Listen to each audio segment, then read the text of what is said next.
West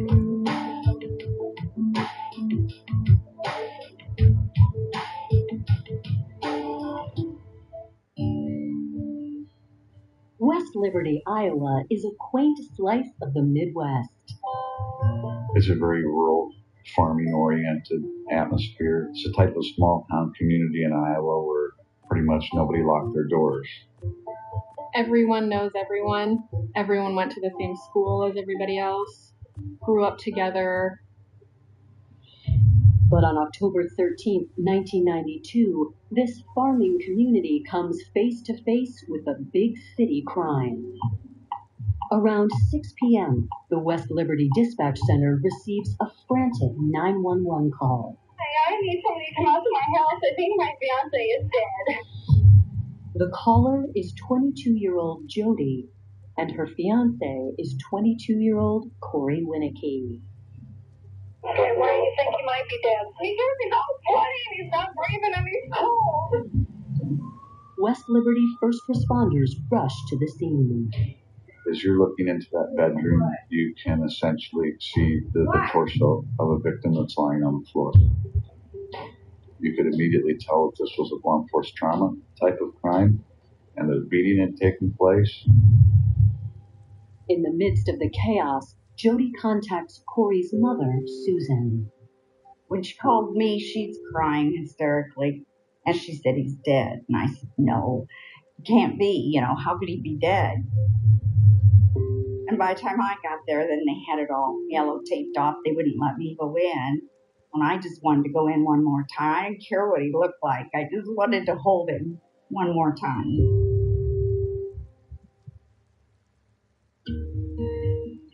Corey Winnicky was born in West Liberty, Iowa on March 25th, 1970. Corey was a very outgoing person. His family lived across the street from us. There was an open grassy field in behind their house, and we would get all the neighborhood kids together and start playing baseball games. Corey was just like a big brother to everybody in the whole neighborhood. He was just a great kid. In high school, Corey poured his energy and enthusiasm into sports. Corey was very, very good. They went to state in football. He played center and defensive line, and he was a very, very good football player. Corey was definitely very popular. Everybody knew Corey, and he just was always warm and friendly to everybody. I'd sit up with him and watch TV, even in high school, so he told me a lot. We were very close.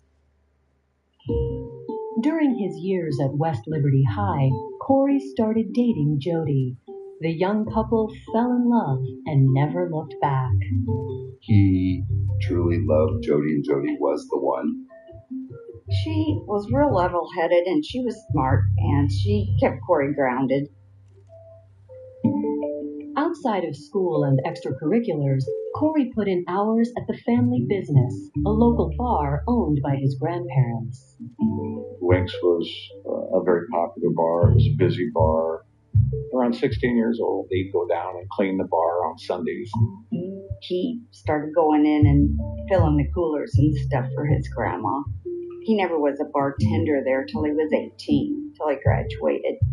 Winks became a second home for Corey, so much so that after high school, he actually moved in. There was an apartment above Winks, and he moved in up there, and Jody moved in with them. As a bartender, the former football star was hands down the most popular face behind the bar. Smiley, happy, bubbly, made sure that everybody was there to have a good time. He didn't care if they called him a mama's boy or anything. He didn't care. He would always come down to the end of the bar and give me a hug and tell me, Mom, I love you. And he'd kiss me on the cheek. By 1992, Corey and Jody, both 22 years old, had moved into a farmhouse owned by Jody's father. Corey and Jody lived together in a very small house that was on a farm west of West Liberty. They were renting it, and Corey worked in West Liberty, and Jody had a job at a bank in Iowa City, about a 25-minute drive away. She worked days and he worked nights, so they a lot of times only have an hour or so before he'd go into work. In spite of their conflicting schedules, they found a way to make it work. In the fall of that same year, they announced their engagement. When Corey gave her engagement ring, they'd been dating her for so long that in our mind, it's just what came next. We really liked Jody. Unconditional. Stood by him. Jody loved Corey very, very much. With a job he loved and a woman he adored, there wasn't much Corey didn't have. Everybody loved Corey. 22 years old, had everything going for him. But a vicious attack on October 13, 1992, left local officers wondering who would want this well-loved 22-year-old dead. Investigators with the Sheriff's Department and the Iowa Division of Criminal Investigation arrive at the scene to assist local police. It's a very violent act. This had the appearance to me of a blitz type, very rapid assault. There were blunt force trauma wounds to Corey's back and his arm, and then one fatal injury to the back of his head that was, as you can imagine, a terrible looking gash that ran ear to ear. This is a brutal murder scene. Lots of passion, lots of intensity, lots of blunt force trauma. Though investigators are unable to locate a murder weapon at the scene, they have an idea of what to look for. This was probably some type of a cylindrical object. We don't know at that point in time whether we're looking for a pipe or what we're looking for, but it may have been some type of instrument like that. Investigators believe that whoever came to Corey's home likely brought the weapon with them, along with the intent to kill. The house wasn't trashed. The house wasn't burglarized. There wasn't tables and chairs overturned. So I think the motive was very specific and was there to do harm. Given the brutality of Corey's wounds, investigators think it's unlikely that Corey's murder was random. This wasn't a professional hit or something like that. He was beaten to death with a blunt object. To me, that says rage. To my eye, it's pretty clear that whoever killed Corey Winnicky was very pissed off at him. Coming up, investigators search for a motive and stumble upon a clue. He noticed a van laying on the north side of the roadway. And a logical suspect enters the hot seat.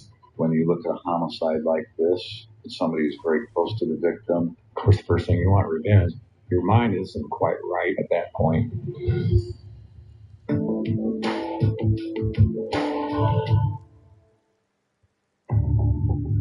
On October 13, 1992, 22-year-old Corey Winnicky was found beaten to death in his rural Iowa home.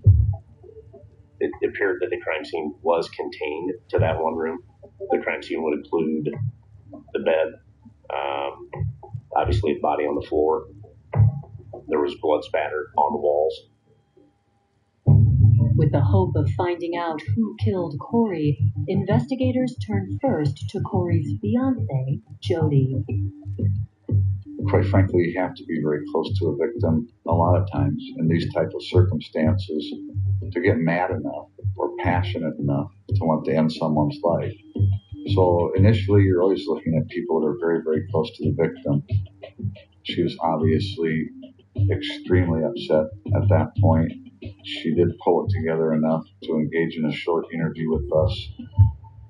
Jody explains that the last time she saw Corey, he was asleep in their bed when she left for work that morning, just after 8 a.m. We went through her day. It had been a very normal day for her. She had left at 8:15 that morning to go to work. She had gotten off work. She'd run an errand or two and returned home like she normally would. Jody says she expected Corey to be at Wink's bar for his shift, but when she got home, something was off. Everything was out of place for her. From when she pulled in the driveway, the dog was outside. The dog is never outside unchained. Jody was also surprised to find her fiancé's blue Cadillac in the driveway. He was supposed to have reported into work at approximately 5 p.m. Jody says she entered the home and called out to Corey. When he didn't answer, she went to the bedroom and found him in the middle of a bloodbath. When we talked to Jody at the crime scene, she was very credible. She was very believable. It didn't seem like an act was taking place. She was genuinely extremely upset. And even though someone's extremely upset, we're going to check and double check their story, and we're going to corroborate their story. We actually talked to someone who was present at the workplace, and in fairly short order, Jody was eliminated as a suspect. It doesn't take long for word of Corey's murder to spread. Corey's loved ones struggle to come to terms with the jarring events. You just can't believe it at first, you know. I was just in shock, crazy, you know, bawling, hysterical. Of course, the first thing you want is revenge. You don't care about a lot of things. Your mind isn't quite right at that point. You just want to know what happened.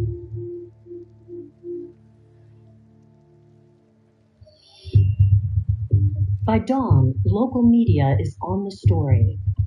Reporters move in on Corey's home, where officers have been processing the crime scene through the night. There are media sources that were present at that crime scene. One reporter informs investigators of a potential clue. He was parked in a vehicle to the east of the crime scene behind the barrier tape, and he noticed a bat laying on the north side of the roadway. Luckily, the DCI crime lab team was still at the residence at that point in time, so they had a crime scene tech proceed to the location where the bat was. The bat was covered in blood. The blood was primarily on what you would consider the striking end of the bat. It was a step in the right direction. You have now recovered the murder weapon, or what we certainly believe to be the murder weapon.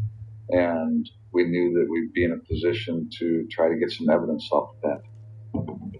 Investigators send the bat for forensic testing. While they wait for results, they search for witnesses. We have a lot of unanswered questions, so we want to conduct a neighborhood canvass. We want to talk to people in the area. We want to know if they have seen anything unusual, just any information that they have at that point in time. They catch a break when they speak with a farmer who lives nearby. He tells investigators that he'd driven down the road by Corey's house a few times the morning of October 13th. Iowa farmers, just like any Midwest farmers, they drive slow down roads to check their crops. And this particular farmer just would also look for items in the ditch, maybe for collecting them or maybe just keep the ditches clean. But he was very adamant that at 9 o'clock when he drove by, the bat was not on the road. At 1 o'clock when the farmer goes back to town, the bat is on the road. The bat's not on the road in the morning and then is on the road in the afternoon. That's really important to us to show the time period when the murder happened. With the time frame of the murder narrowed down, investigators hold out hope that evidence recovered from the bat will help track down Corey's killer. There's no question that Corey Winnicke was murdered. The question is, who was swinging the bat? When results from the crime lab arrive, detectives hope they will point them toward a suspect. They did the best thing that they could do at the time, and that was look for fingerprints on the bat. Finding fingerprints is really hard. Especially when you have a bat that's been left out overnight on the side of the road, condensation, dirt, dust, all kinds of things. We certainly hoped that we would get some fingerprints off the bat. That did not materialize. There was no DNA testing available at that point in time. The best that we could get was that they were able to type blood on the bat, and the blood type was confirmed as being the blood type of the victim. With no major breakthroughs from the murder weapon, investigators hope piecing together Corey's final hours will lead them to his killer. Did he recently have to throw someone out of the bar? somebody in the bar angry with him for some reason.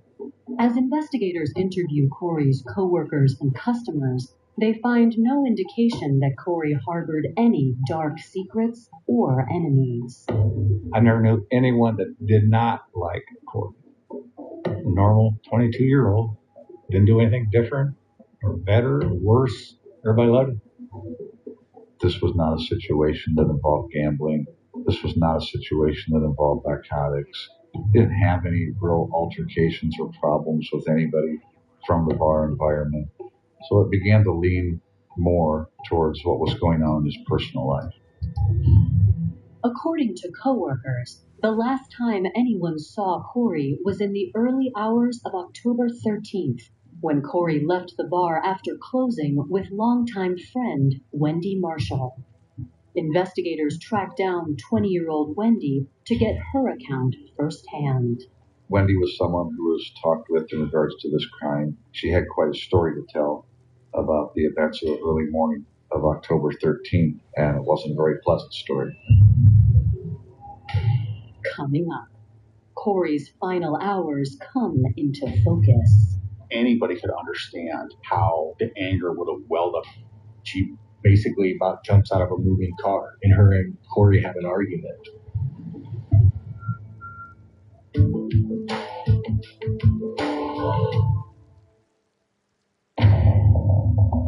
October 1992. Investigators in West Liberty, Iowa, are searching for a clear picture of 22-year-old Corey Winnicke's final hours. They are now pressing Corey's friend Wendy Marshall about what happened after Corey's bartending shift the night before his murder. The bar closes at 2. Corey would have walked out of the bar with Wendy 2:15, 2:30, somewhere in that time frame.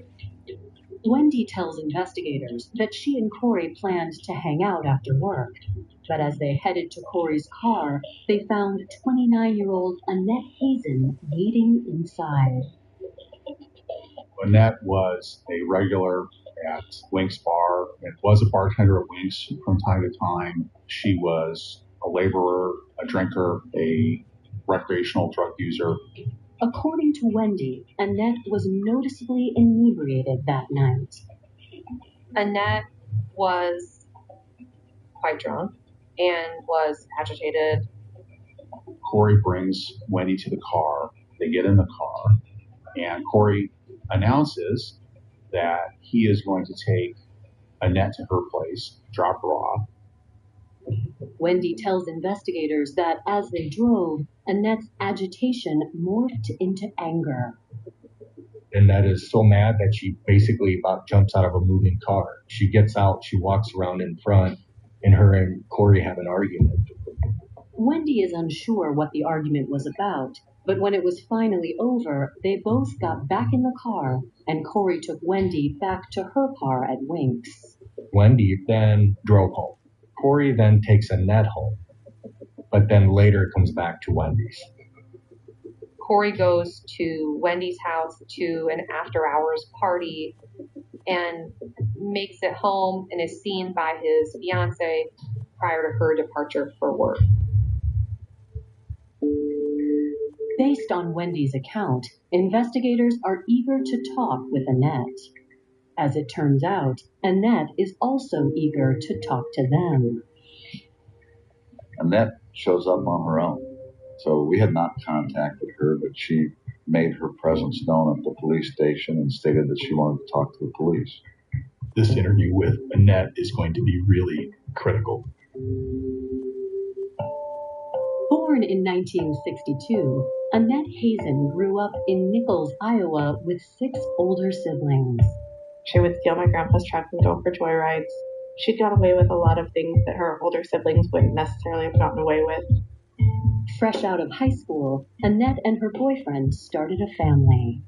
My parents got married when my dad was 17 and my mom was 19. I was born in 1982, and they had my brother in 85. Less than 2 years after the birth of their son, the couple split. They were too young to take it seriously, to take a monogamous relationship seriously, and so there was a lot of playing around and hurt feelings. Despite the separation, Annette shared custody of the two kids. I was off and on living with my dad, living with my mom, living with my dad. It just kind of went back and forth from the time we were little. In the wake of her divorce, Annette moved into a rural farmhouse with her brother and his wife Jackie. She picked up a variety of jobs to make ends meet. Financially, things were not good.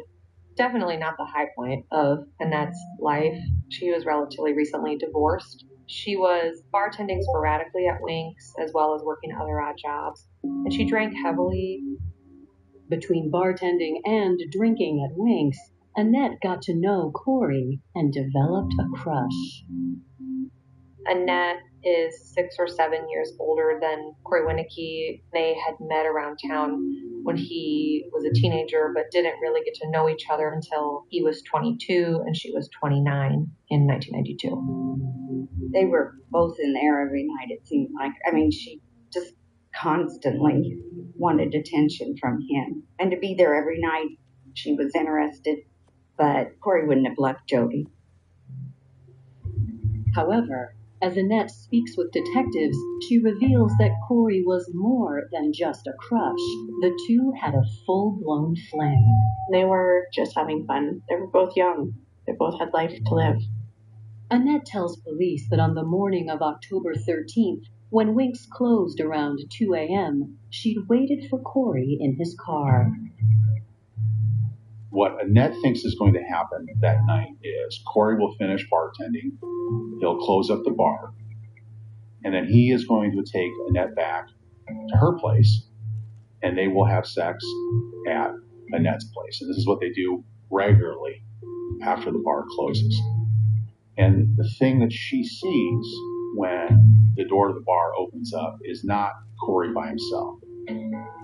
It's Corey with another woman, Wendy. Annette corroborates Wendy's statement that she and Corey had an argument outside the car that night, but says she and Corey later resolved the conflict. She was angry at Corey, and then they had sex and made up. Whatever anger there was no longer at a boiling point.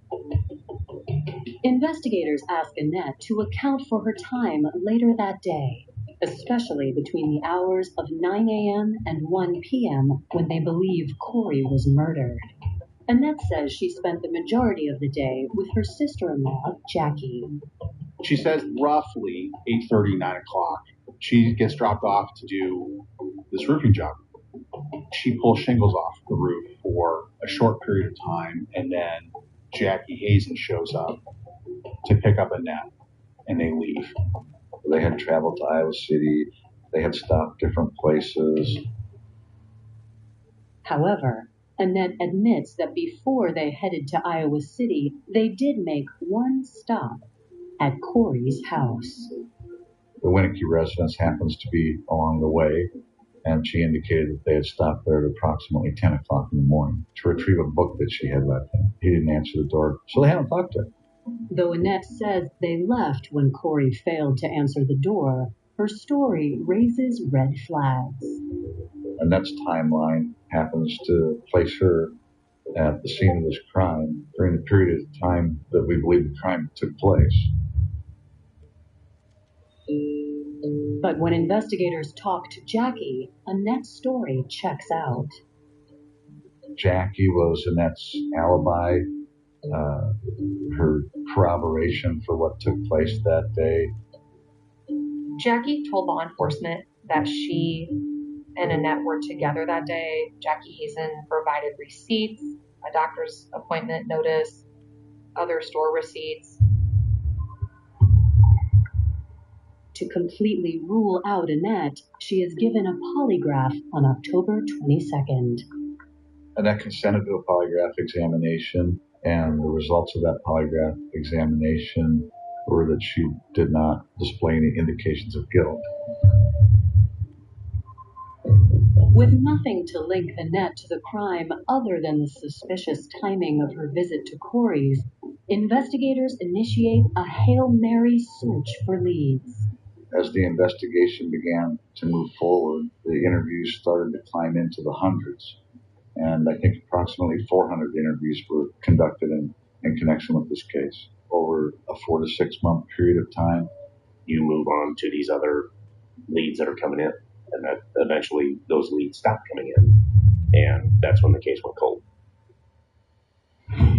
Coming up, a chance encounter shakes the dust off a quarter-century-old case. The charge nurse said, "What value do you place in the statement from a 9-year-old girl?"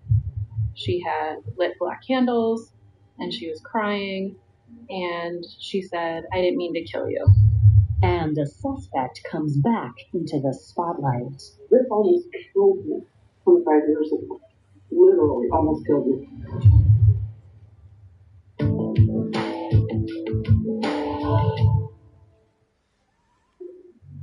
By April of 1993, 6 months after the brutal murder of Corey Winnicke, police in West Liberty, Iowa still haven't made an arrest. The case went cold. The case had been reopened on 3 or 4 different occasions over the course of the years, whether we felt that there was some new information that had been developed, or whether we just brought it out to see if we could shake some new information into the case and make it a viable case to charge. But it wasn't until 2017 that finally came to fruition. In December of 2017, DCI agent Trent Villada is working a case at the University of Iowa Hospital. It was early December. I was there for another case. The charge nurse, Jessie Becker, comes up to me. She asked, "Do you know anybody with the DCI that does cold cases?" I said, "Yes. I'm one of the people that actually work on them." And I asked her why. And she said, well, when she was 9, she heard someone confess to a murder. She gives me the name of Corey Winnicke as the victim. Trent is now very interested and fascinated by what Jessie Becker's telling him. And so he calls and he says, "Hey, I would like another set of eyes. Would you come talk to Jessie Becker?" On December 15th, 35-year-old Jessie Becker sits down with 2 DCI agents. She explains that as a kid, she frequently spent the night at a friend's house, where Annette Hazen also lived. Jessie was 9 at the time, and she was friends with another 9-year-old girl, the daughter of Jackie Hazen. So, this is Aunt Annette to the girls. One night in the fall of 1992, Jessie slept over at the Hazen farm. Nearing midnight, she crept downstairs in search of food. She realizes, someone's down there. And as she gets to the bottom of the stairs, she's peering around into, I believe, what they would classify as a dining room area, and she sees Annette, and she starts to overhear Annette talking to herself. She had lit black candles, and she was crying, and she said, "I'm so sorry, Corey. I didn't mean to hurt you. I didn't mean to kill you." She's not seen by Annette, and at some point she turns and goes back up the stairs. She's scared by what she's heard. If Jessie's story is true, it could be the key to solving a 25-year-old murder. What we need is someone to kind of corroborate what Jessie's saying. Jessie told us at the initial interview, "Look, I went home and told my mom," so we go to Jessie's mom. And Jessie's mom said the exact same thing. Jessie's mom said, "I remember Jessie coming home, telling me that she heard Annette say, 'Corey, I'm sorry for killing you.'" Jessie's mom, Cindy, explains that complicated circumstances in her personal life kept her from going to police at the time. She has 2 young children, and she knew the type of people that Annette was running around with at the time. And she made the determination for her family's safety that maybe they shouldn't say anything. And the fact that she passed the polygraph test, people placed a great weight on that at that point in time. Investigators track down Annette and learn she is now Annette Cahill, a mother and grandmother living in nearby Tipton, Iowa. She, from everything that we could tell, not long after Corey Winnicke's death, had essentially started a new life, had married a man, had a new family essentially with that individual, and was living a very quiet life in a neighboring county. Detectives ask Annette to come to the station for questioning. So you're free to take off at any like, so just feel free to if you got anything that comes up or something. Oh, I have about an hour, so I was going to tell you. She's told me a little bit about herself and her upbringing and how she came to live at the Hazen house. And then she's told me about her relationship with Corey and her feelings and recollections of him. It's clear that Annette's 1992 account of a casual fling has changed.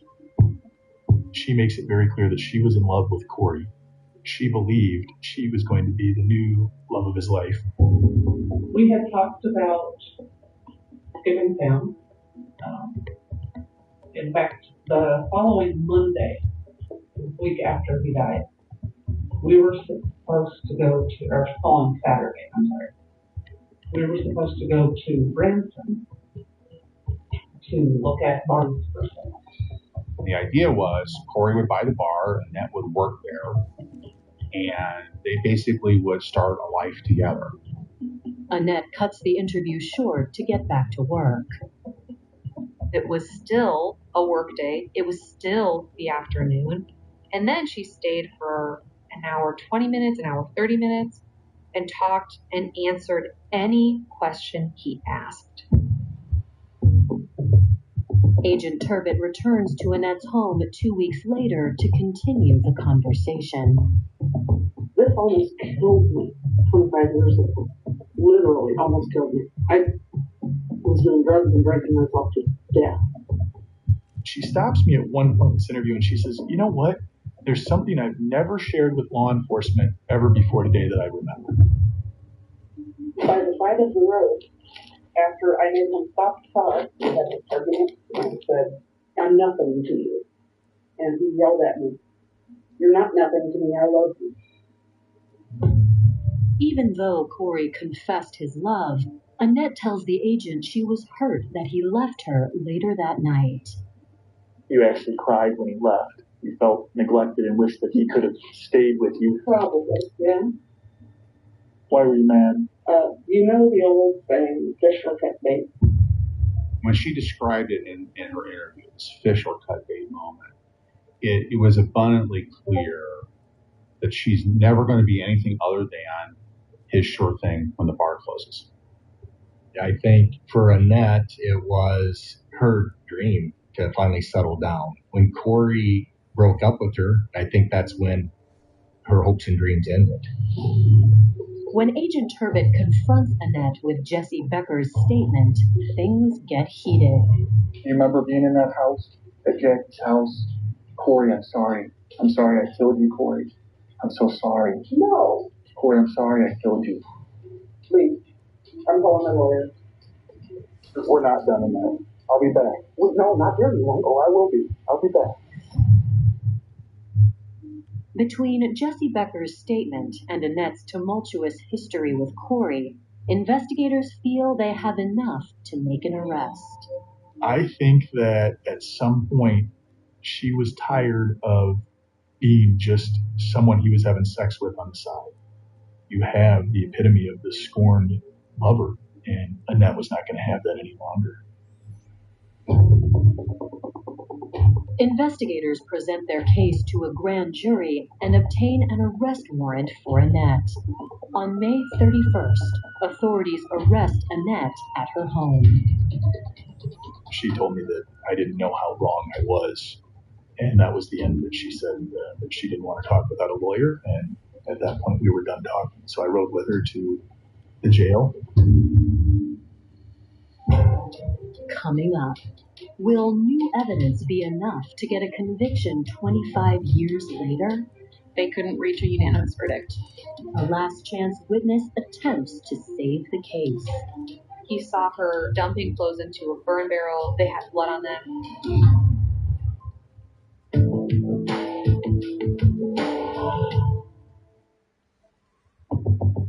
After After 27 years, a cold case has new life.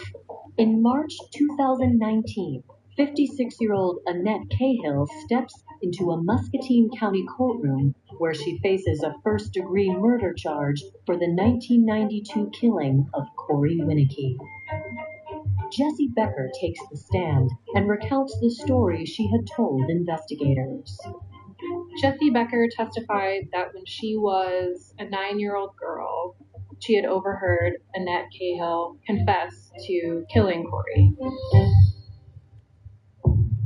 For the jury, Jessie's testimony isn't enough.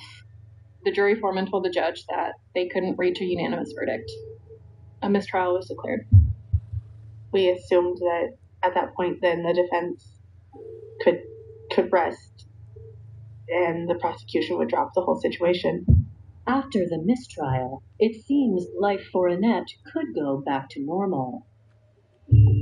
That is, until a casual conversation brings a new witness into the case. After a funeral, they just started talking to the wife of a friend of ours, and it always kind of seemed to turn to Corey to talk and stuff. And she said to me, I just don't know why they never interviewed my son in the trial. I said, what's his name? And she said, Scott Payne. Corey's mother passes the information to DCI agents. I get a call from Susie Winnicky that she wanted me to talk to Scott Payne, and she said that he had information that he wanted to share. Scott Payne may have been one of the 1992 and 1993 interviews, but he didn't reveal that he had any evidence in connection with this crime at that point. Now, you have to realize that he was very involved in drugs and didn't have any desire to talk to the police. On July 29, 2019, an investigator sits down with 54-year-old Scott Payne. Scott explains that he was at the Hazen farm on the day of the murder, and he'd seen Annette. He said he saw Annette pull up. He said she had a brown paper sack with clothes. He saw her dumping clothes into a burn barrel and said that he believed they had blood on them. I said to him, well, how'd you know it was blood on the clothes? And he gave me one of the best answers I've ever gotten out of a witness. And that was, I used to work at a slaughterhouse. Between Jessie and Scott, prosecutors hope they can finally convict Annette. In September 2019, they face her in court once again.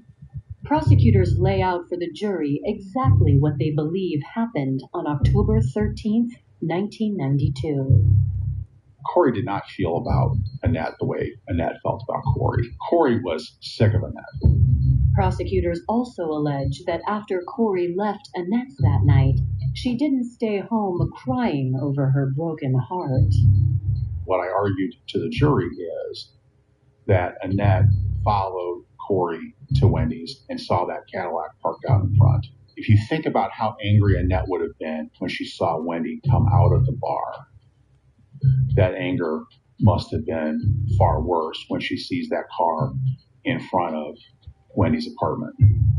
While prosecutors can't account for exactly what went on between Annette showing up at her roofing job and running errands with Jackie, they believe at some point that morning, Annette paid a final visit to Corey.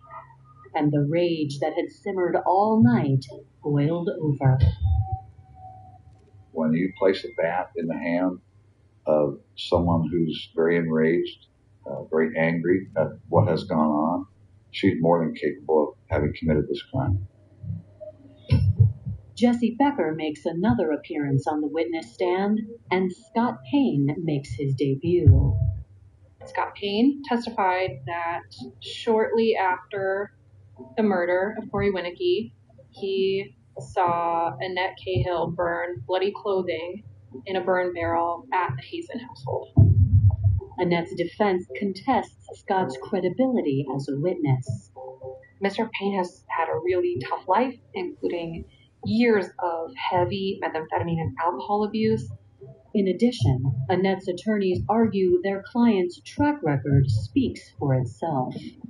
She's always participated voluntarily in the investigation of the death of Corey Winnicky. She just is a person with nothing to hide.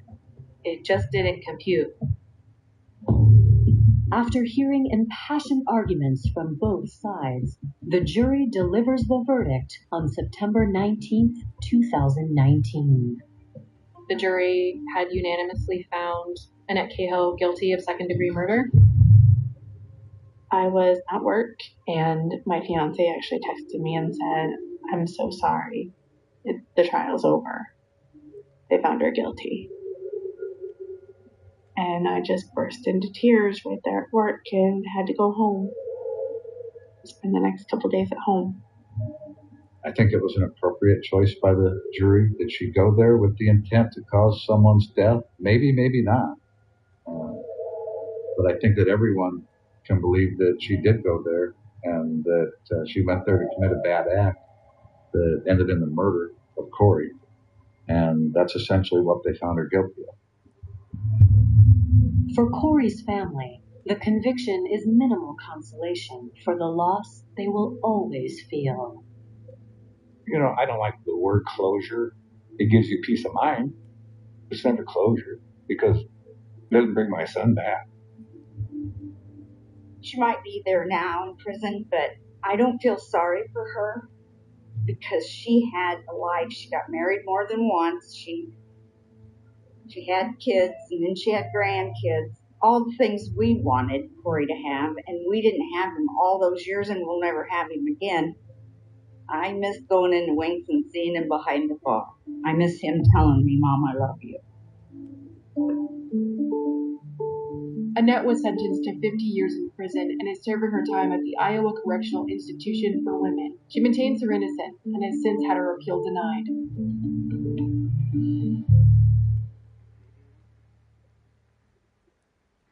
Hi, Snap listeners. We are bringing you a special bonus episode today from Oxygen True Crime's hit series, Buried in the Backyard, returning to Oxygen on Saturday, July 1st at 8 p.m. Eastern and Pacific Time. You can also watch full episodes on Oxygen every Saturday or on demand on the free Oxygen app by clicking the link in our description.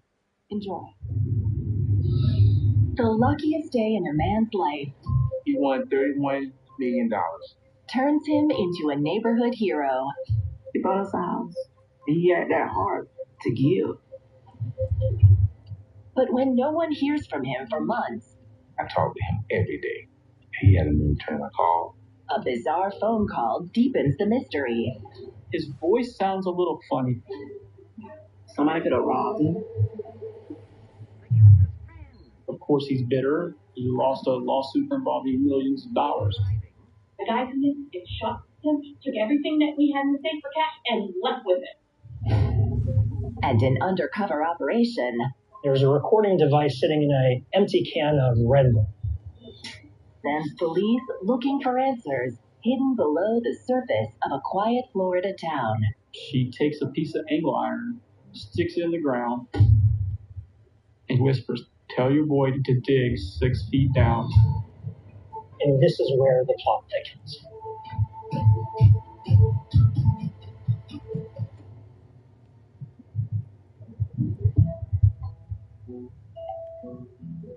Plant City is a rural patch of Florida backroad where life is simple and agriculture is king. Plant City is known for strawberry farms. It's in between Tampa, the beautiful Gulf Coast beaches, and the theme parks of Orlando. And see, in Plant City, it's country. Most people, they want to hear the news. They go up under the tree and sit on milk crates and buckets and have conversations about what it could have been and what's not today. On a January morning in 2010, the conversation in Plant City is all about the law enforcement that's descended on an unassuming house in the town. The police are responding to a tip in a case that has puzzled this community for months. There are news cameras all around trying to get just a glimpse of what law enforcement finds. The police have reason to believe that a body is buried deep in the earth in the backyard. The forensic team focuses on something that seems out of place in the rural backyard. A large cement slab. That morning, we began breaking up the concrete slab. We finally get down to about 6 feet 2 inches, and one of the crime scene technicians says, "I think I've got something." We carefully start wiping away the dirt, and we realize that it's a body laying there. The body had been there for 9 months. You can almost imagine the smell and the stench. They can immediately determine that it's human remains, but they have to see whose remains they are. The investigators believe they've finally uncovered the evidence they've been seeking of a brutal murder. This murder was the tragic finale to a rags to riches story that ended up with a person buried in the backyard.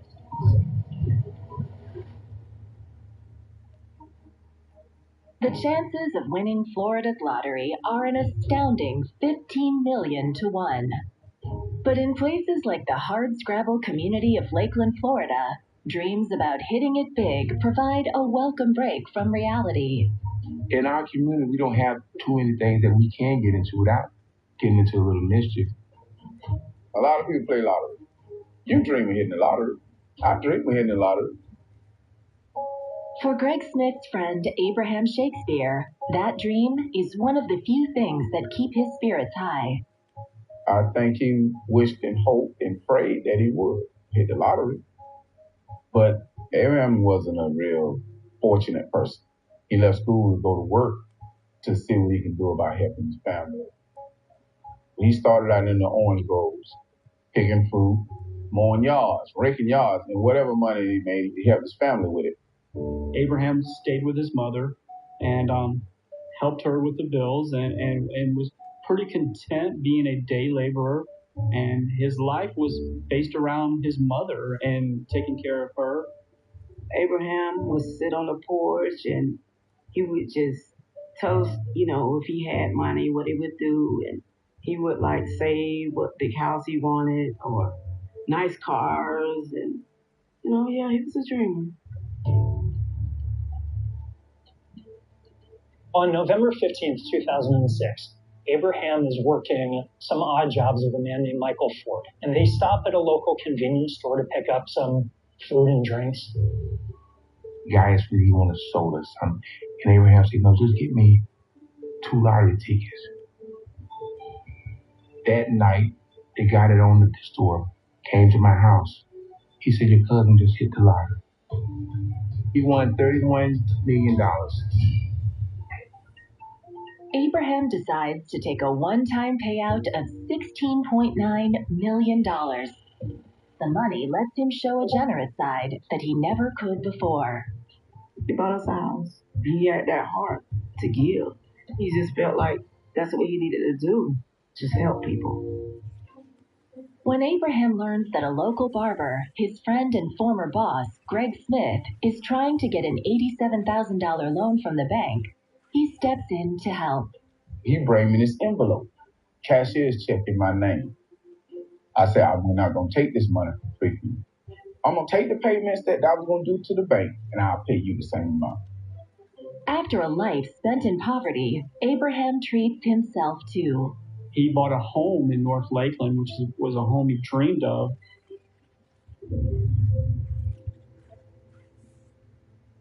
It was scary because he didn't know how to manage his money. He had an entourage around him, but half of those people he didn't know. They knew he can read. They know he can write. They know he can sign down but his name. He said, "Man, every time I turn around, somebody wants something." He was their cash cow, and they milked him daily. Cedric sat down and said, "Abraham, you got to think now. You can go through this money. You got people coming from everywhere, so you got to be careful." But he was so happy not to be poor anymore, that wasn't even a thought in his mind. By October 2008, less than 2 years after winning the jackpot, Abraham is down to his last $2 million. Then his luck changes once again when a local businesswoman named Dee Dee Moore takes an interest in Abraham's rags to riches story. Dee Dee Moore was introduced to him by a mutual friend. He had an interesting story to tell, and she proposed that she write a book on him. And I think he was very captivated by that. But as the two start to work on the book, it doesn't take long before Dee Dee discovers that Abraham is in over his head financially. She found out that he hadn't paid the taxes on his house, that he was behind on certain bills. And so she made a pretty reasonable proposal. Why don't you let me handle your finances? When I first met Dee Dee, she came serious with that attitude. Listen, I'm Abraham's financial advisor. Money's not being returned, and I'm not here to lose money, but to make money. It made perfect sense. With Dee Dee handling Abraham's finances, she advises him to stay home, away from all the outstretched hands that follow him everywhere. And he just couldn't turn them away. He couldn't say no. But he was really unhappy. We just didn't see him long. We thought, well, maybe he didn't want to be bothered. So we gave him the benefit of the doubt. After several weeks without any word from Abraham, his family reaches out to the only person they believe is still in contact with him, his financial advisor, Dee Dee. We called Dee Dee to find out where Abraham was. And she told us that he went out of town. She was receiving texts from him, and she shared those texts with his family to show the family that he was okay. He did mention wanting to leave town. We wanted to help him because everybody else dreamed he was trying to fulfill, and he never had time for himself.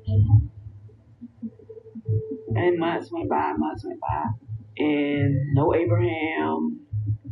His phone wasn't going. It ring, answer service come on. So it just don't seem right. I'm gonna report this. 7 months after anyone last saw Abraham, his cousin decides the family has waited long enough. In November of 2009, our missing persons unit took a call from a gentleman named Cedric Edom. I said, listen, my cousin is missing. I talk to him every day. He hasn't been returning our calls. We reach out to Abraham's mother and find out it was around April that the last she actually physically saw Abraham. Since then, she tells the detectives she's received only text messages from her son, but they've left her more troubled than comforted. Some texts were telling her that he was fine, he just don't want to be bothered. Abraham's mother told us we're a little confused. He can't text message because he can't read or write. So we had to determine, were these text messages legitimate? Was he with someone that was actually sending the text for him? We felt there was something suspicious about the case. This is more than a missing persons case.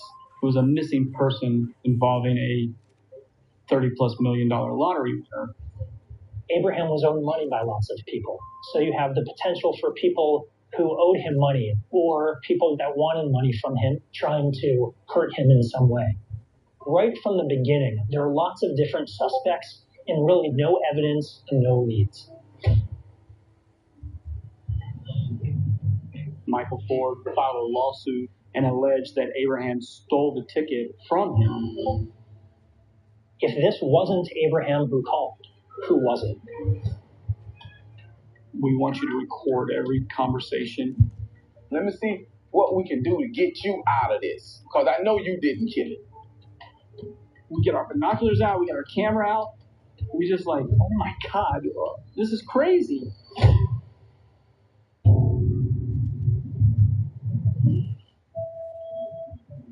7 months after multi-million-dollar lottery winner Abraham Shakespeare was last seen, investigators are looking for leads in his disappearance. We began with Dee Dee Moore. She was the last person that we knew had seen him. Dee Dee says she's in touch with Abraham. Abraham just needed some time away, that he needed a break from everything. Dee Dee shows us her phone where she's been receiving text message from Abraham. And a text message back from Abraham saying, I don't want to be bothered. Dee Dee also shows investigators a video she made of a conversation she had with Abraham a few months earlier while discussing the book she planned to write about him. In this video, she speaks to Abraham and says, "Are you tired of people asking you for money? Are you tired of all the stress?" And Abraham says, "Yeah, I just want to get away."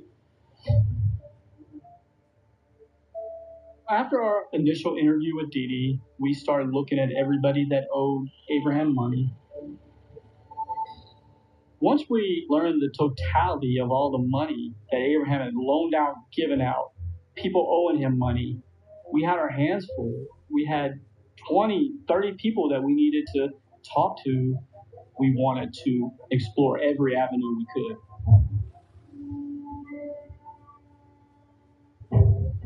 We learned that approximately 6 months after Abraham won the lottery, Michael Ford, who bought the lottery ticket, gave it to Abraham, filed a lawsuit and took Abraham to court and alleged that Abraham stole the ticket from him.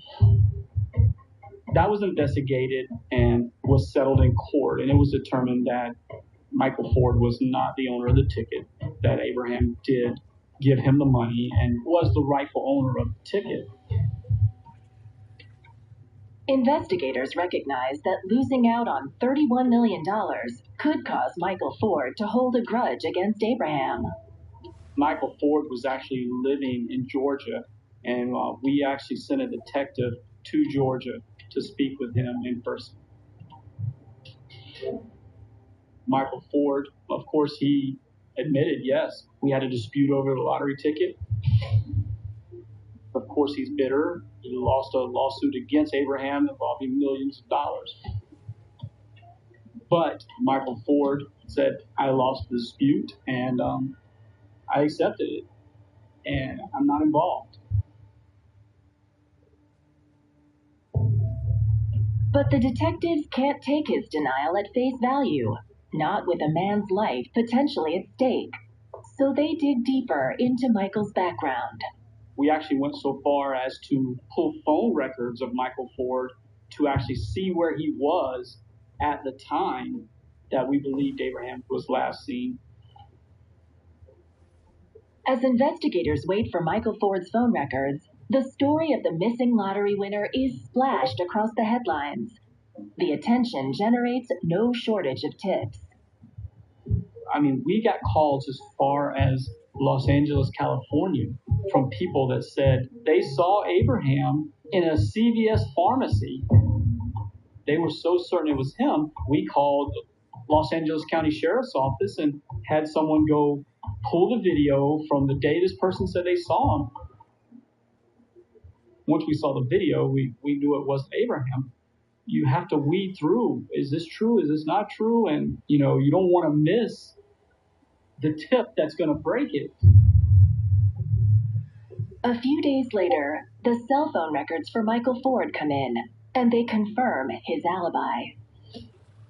After looking into his phone records, we were able to determine that Michael Ford was in Georgia at the time Abraham went missing and was not involved and was no longer the suspect in the case.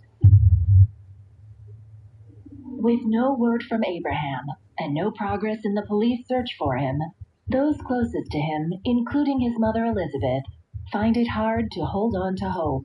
He was always riding around with different people, pull up the clubs. Somebody could have robbed him because he kept money in his trunk. It was well known that he had a lot of money, and he carried cash around with him. Anything was possible.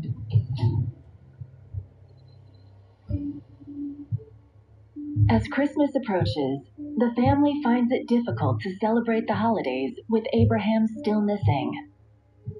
Then, Abraham's mother receives an odd phone call.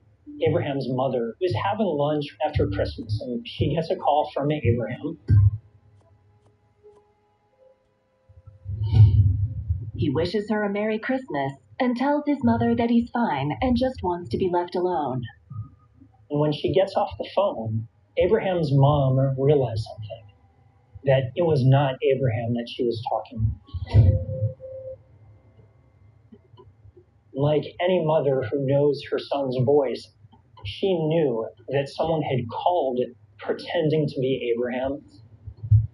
And this is where the plot thickens, with this strange call to Abraham's mother. So that's where law enforcement starts looking, with one strong piece of evidence they have.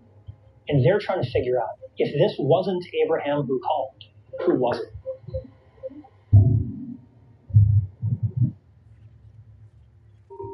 No one has heard from Florida lottery winner Abraham Shakespeare for nearly 8 months.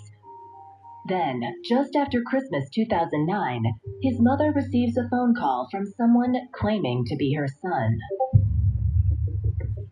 Abraham's mother said, his voice sounds a little funny.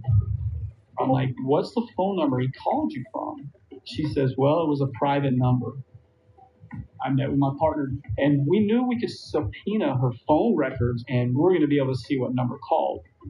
Usually it takes a day or two to get anything, but with this subpoena, 20 minutes later, which is unheard of, we have an email with the GPS location of the phone.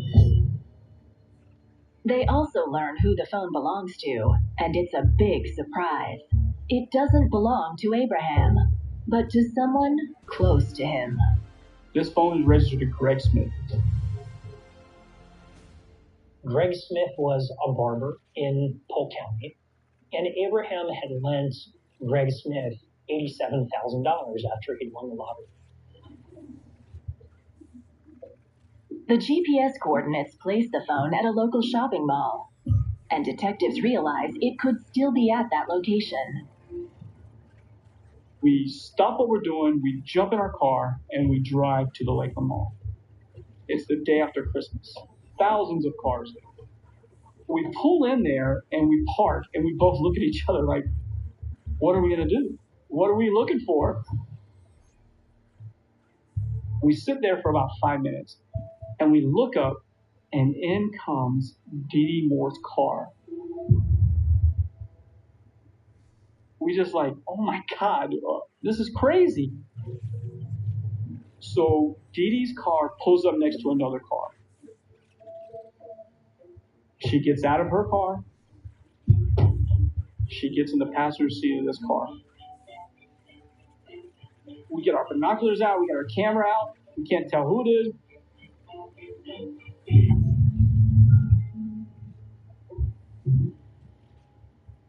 Dee Dee hands this gentleman a wad of cash. She gets in her car and leaves. So we're like, let's follow him. We cut the car off. I have my badge out. I go, hey, I'm a homicide detective with the sheriff's office. We need to talk to you. We don't need nobody to know we're talking to you. What do you want to do?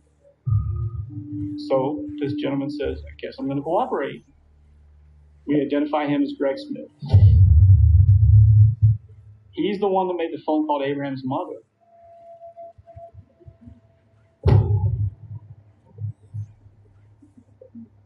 I say, listen, I made that telephone call. A lady paid me $5,000 to call and say I was Abraham Shakespeare. I'm thinking Abraham don't want to talk to her no more. She's trying to get in contact with him. But investigators wonder whether he's telling the whole story. We realize that Greg actually owes Abraham over $100,000. Greg was very suspicious to us. So we sit and talk to Greg a little more. According to Greg, the plan was hatched when Dee Dee came to him to collect on Abraham's loan. Dee Dee was putting pressure on him to pay this debt. Then on the other hand, she was offering money to do these phone calls. When we told Greg that something was going on with Abraham, he did genuinely seem surprised. He said, you made a telephone call and impersonated somebody else. And that's all.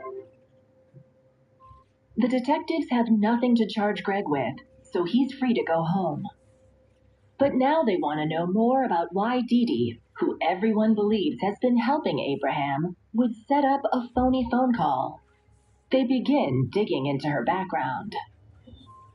Law enforcement quickly realized that Dee Dee did not have a squeaky clean past. Dee Dee had been accused of stealing from the business that she worked. A mysterious fire in the office started, which burned all the records. We also found she was arrested for insurance fraud, where she claimed that some guys carjacked her, robbed her, tried to rape her, threw her in the ditch, and stole her cars. Given her past, the detectives now consider a disturbing possibility.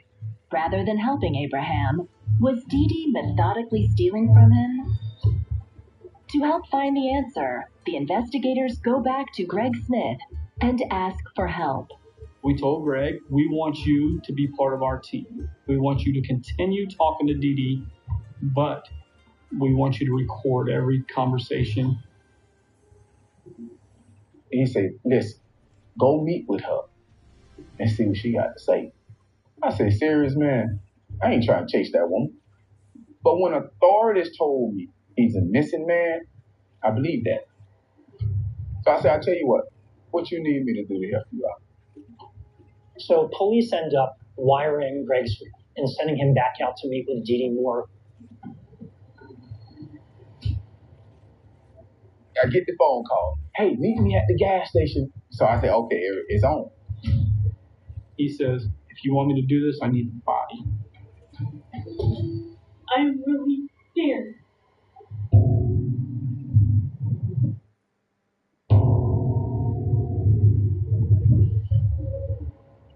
Eight months after Abraham Shakespeare disappeared, his friend Greg Smith has agreed to help police by wearing a wire and meeting with Abraham's financial advisor, who has emerged as a possible suspect.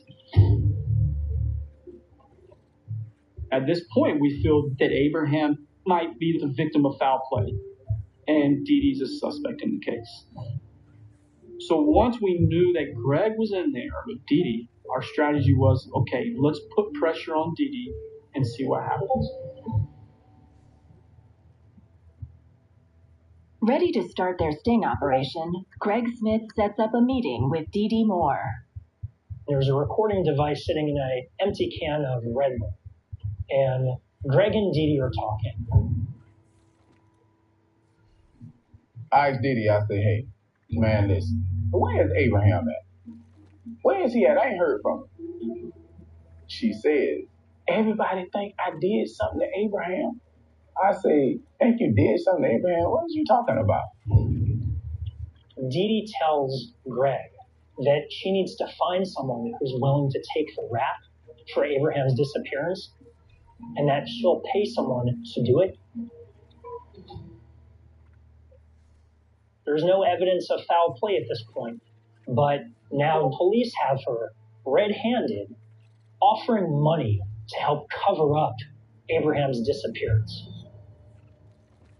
Dee Dee's incriminating statements give the detectives the probable cause they need to do a deeper investigative dive.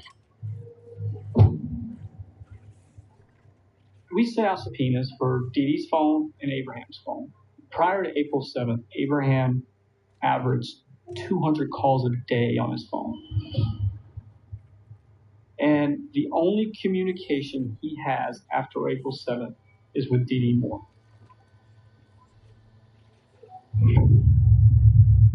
The combined phone records reveal another alarming detail. Many times texts were coming from Abraham Shakespeare's phone. The cell phone towers that his alleged texts were coming from were pinging from the same towers as where Dee Dee Moore was at the time. It became evident at that point that unless they're sitting in the car next to each other, texting each other, Dee Dee has Abraham's phone.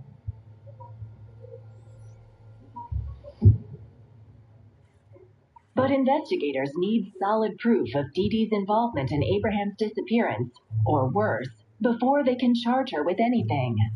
So they once again call up their man on the inside, Greg Smith. They instruct him to call Dee Dee with an offer. We call Greg Smith in. We'll say, hey, listen, we want you to tell Dee Dee, if there happens to be any chance Abraham's dead, any chance something happened to Abraham, I have a solution. I asked Dee Dee, I said, hey, is Abraham dead? It's a reverse psychology thing. I know you didn't kill him. What happened? Let me see what we can do to get you out of this. Because I know you didn't kill him. I say, you know what? I got somebody. He'll take the fall for killing Abraham.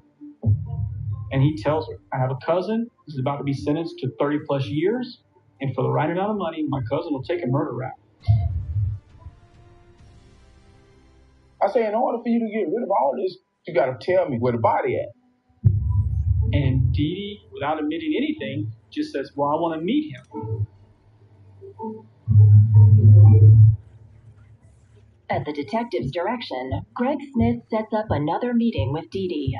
But this time, the police also send an undercover cop named Mike Smith, who poses as Greg's cousin. Me and Mike, we went out and met Dee Dee. We set it up in the Lakeland Mall parking lot. Greg pulls up with Mike Smith. They get in Dee Dee's car. She says, I don't know if anything's happened to Abraham. I can't get a hold of him. He won't return my calls. So Mike starts pressing her, what do you mean? You think either something happened to him or didn't? In that conversation, she finally admits that she believes Abraham's dead and that somebody shot him.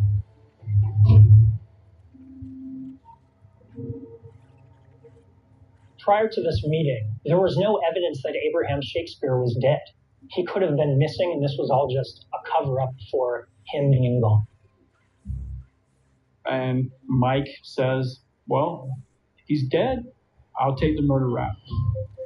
He says, I want $50,000. But if you want me to do this, I need the body. The undercover is saying, for my story to law enforcement to be credible, if I'm going to confess to this crime, I need to know details. Dee Dee tells the undercover she can identify where the body is and that Abraham was killed with a revolver and that she has the gun. Dee Dee leaves Mike and Greg. But later that evening, she calls Greg and wants to see him alone. Yeah, I get the phone call. Hey, meet me at the gas station. So I say, okay, Eric, it's on. I got to be on my guards at all times. I don't know what to expect from her.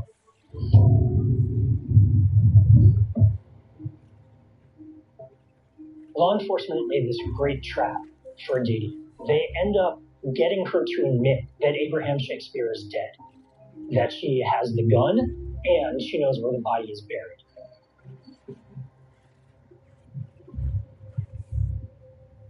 She takes Greg Smith to Plant City off Highway 60, where we had identified a house that she had purchased out there. When we pull up to that house, she said, I'm going to get out the car and I'm going to show you exactly where the body is. She walks him to the very far back of the house, and there's a concrete slab back there. And she takes a piece of angle iron, sticks it in the ground, and whispers to Greg, tell your boy to dig 6 feet down and you'll find Abraham's body.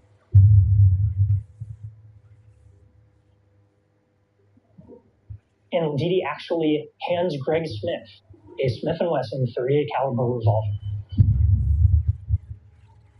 She says this is the gun that was used to kill Abraham. I was able to get it from the person that killed Abraham. The first thing we do is we secure a search warrant for that property. We need the body.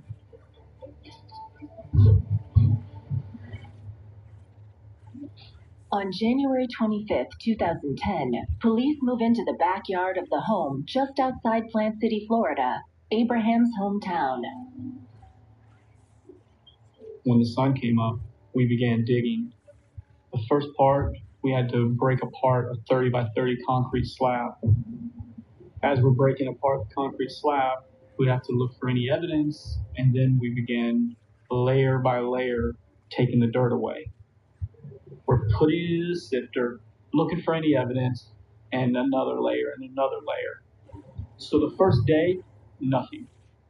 The second day, We continue, and still we have nothing.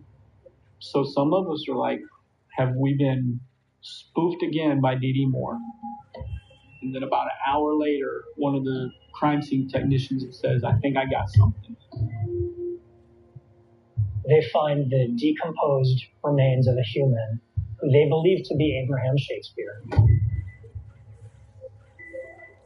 The body still had dreads in place. Abraham was most known for his long dreadlocks. The medical examiner was able to examine Abraham's body.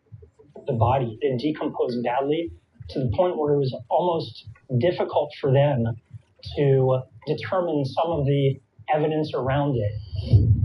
There were bullets found. The other thing was that the clothes they found him in were the same clothes he was wearing in the Goodbye video. Dee Dee showed to the police.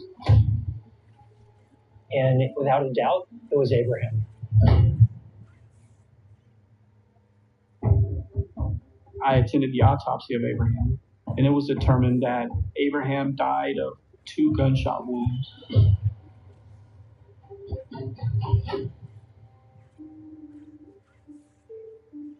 After we dug Abraham's body up, I drove to where Abraham's mother worked. I had to tell her that we had found a body. I told her, get your son. That is one of the hardest things I've had to do.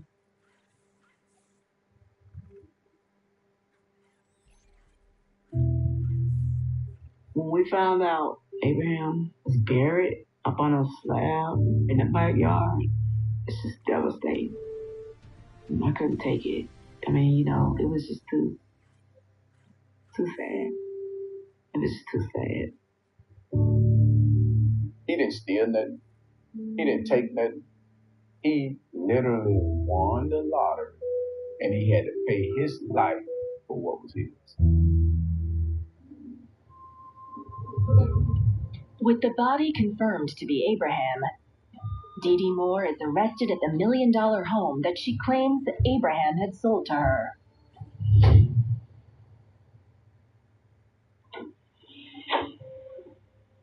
What? Who are you working with as your attorney? The detectives can finally confront her with what they believe happened to Abraham Shakespeare. He took the guy's money. He got everything in your name. He gets killed with your gun. He gets buried on your property, and you pour a slab within a week later right over where he's at. You think I've done this? You think I took a gun and shot somebody? You think I took a gun and shot somebody? At this point in the investigation, Dee Dee is the one that knows where the body is buried. She's the one who knows about the gun. But there's nothing actually connecting her to the murder of Abraham Shakespeare. Though she led them to the body, if investigators can't prove she pulled the trigger, Dee Dee Moore could walk. They run ballistics tests on the gun Dee Dee handed to Greg Smith, hoping that they might provide the connection they need. The police cannot determine definitively that the bullets used to kill Abraham had come from that gun. Law enforcement knew, without any eyewitnesses to the murder, without any compelling physical evidence, they have to build as strong a case as they can on the circumstantial evidence. Investigators dig deeper into all of Dee Dee's relationships in a quest to connect her further to the crime scene.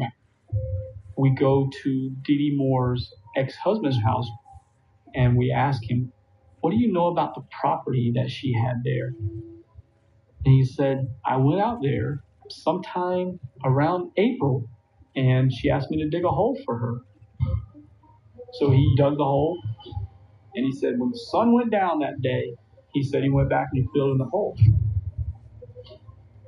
And he's like, all I remember is it looked like it was full of concrete and trees and brush, but it was dark, and I just pushed the dirt over it. She ended up building a concrete slab over it and parked the motorhome on it. He didn't know anything about Abraham. He had never even met Abraham. The case against Dee Dee is getting stronger by the day. Then, as planning for her trial begins, she makes a startling claim that she is a victim of a crime herself and desperately needs help.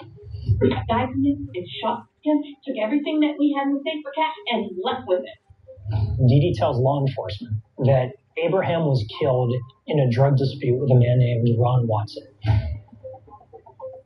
And that Ron Watson threatened Dee Dee and said that he would kill her and kill her family if she didn't cover up Abraham's disappearance.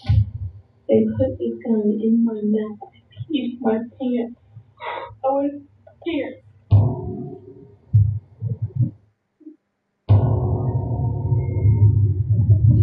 You think I've done this? You think I took a gun and shot somebody? Dee Dee Moore is under arrest for the murder of Abraham Shakespeare. But as she is interrogated, she makes a startling claim that she too is a victim in this case and has been forced to cover up someone else's crime. She says, I was taking Abraham to that house in Plant City, and I was just going to get money out of the safe, and all of a sudden these drug dealers show up. And they shoot Abraham. She says, a drug dealer named Ronald Watson did it. The guy's name's Ronald. Ronald exists. He even threatened. Dee Dee is pleading with law enforcement to help her, claiming that this guy was threatening her and going to kill her family. I'm really scared. If what Dee Dee claims is true, it would change everything police and prosecutors think they know about this murder. Police ended up following up on that Ron Watson lead. And they realized that there was no one with any drug history in Florida named Ron Watson who fit the profile of what Dee Dee was saying. The guy from it and shot him, took everything that we had in the safe for cash and left with it. And left you alive. Yes. So this guy killed, leaves you alive. Is that the story that we're going to go with? I mean, really, I've got children's books that are written better than that. When police prove there is no Ronald Watson, Dee Dee's story falls apart. Prosecutors continue with their plans to bring her to trial. In the fall of 2012, nearly 6 years after Abraham Shakespeare hit a $30 million jackpot, then disappeared, Dee Dee Moore stands trial for his murder. Our prosecutor told the jury this was a crime motivated by pure greed that transformed into evil. Dee Dee Moore dug a deep hole, buried Abraham Shakespeare in the earth, and covered over the hole with a concrete slab. She purchased a $70,000 Corvette for her boyfriend, $30,000 truck for herself. She bought Rolexes, she bought diamond rings, and just went through Abraham's money like it was nothing.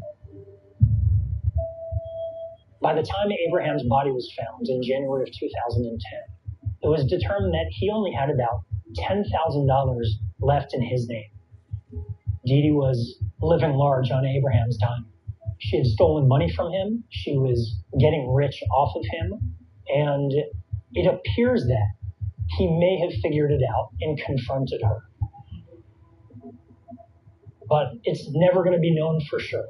All we know for sure is that she killed him. She buried him, and she spent the better part of 8 months covering it up.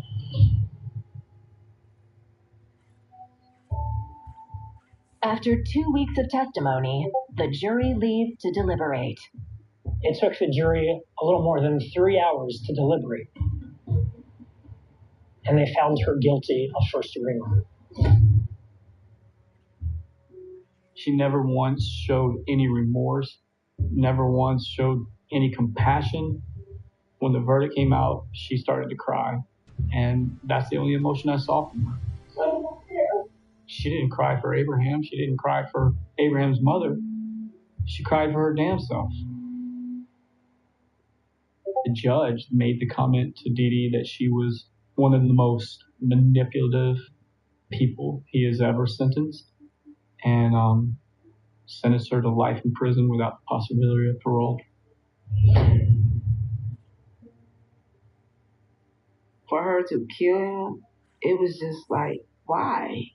He would have bought you anything. He would have gave you what you wanted. To me, that was senseless. Abraham had a heart of gold. You couldn't change his heart no matter what he had.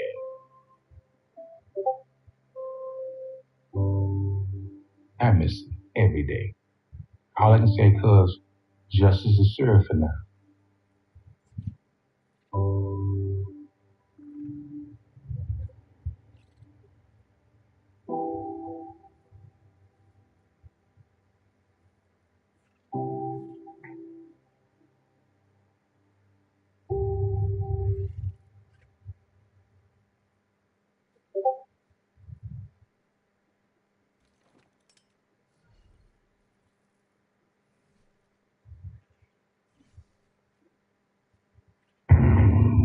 A cold-blooded killing rocks a small Texas town. She found him face down. She began to say, "What's going on? What's the matter?" We have a CPR in progress. ESW 33. I could see that he had a wound to his chest. He was probably dead before he left the scene. When officers arrive, they are in for more than they could have known. They put her at gunpoint, and she just looked extremely confused and frightened. She had everything to lose. Why would she kill this man? Detectives took the time to chase down every rumor, talk to every person. To solve a vicious crime, investigators must sift through lies in search of the truth. She saw you first, and then she heard the gunshot second, and that's critical. There ain't no way. You have to wonder why his cell phone pinged there, and then soon after the crime, he is immediately hours away. If you don't do it, somebody else will. Mahia's just a little small community. Everybody knows everybody, sometimes by first name. But when this case came up, it makes you wonder, do you really know everybody?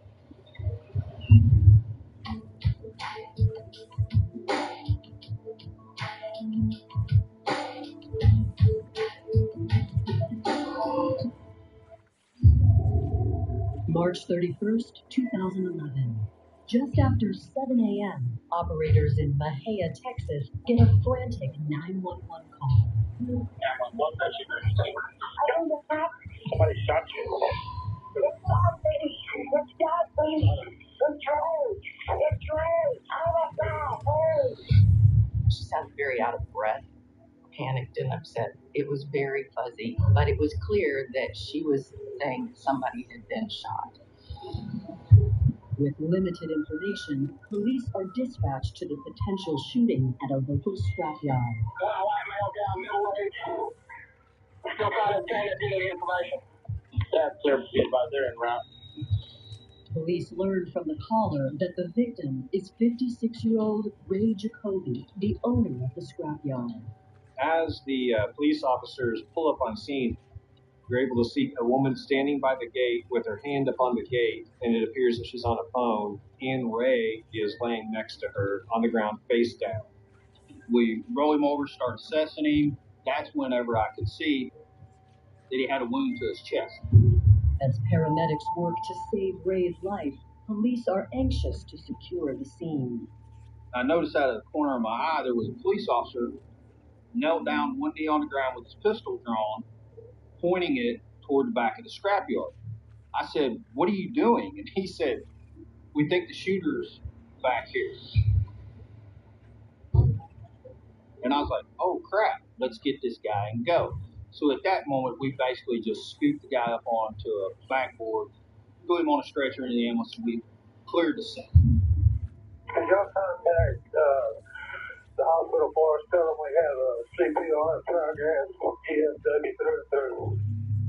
With Ray on his way to the hospital and the potential of an active shooter, backup arrives to help clear the vast scrapyard property. Among them is Sergeant Rodney Irvin, who recognizes the 911 caller as 54-year-old Mary Jacoby, the victim's ex-wife and business partner. I knew Mary and Raymond from dealing with them personally, just from being a customer and due to some criminal investigations that led me to their business. It was just tragic. You really don't know what's going on in their life.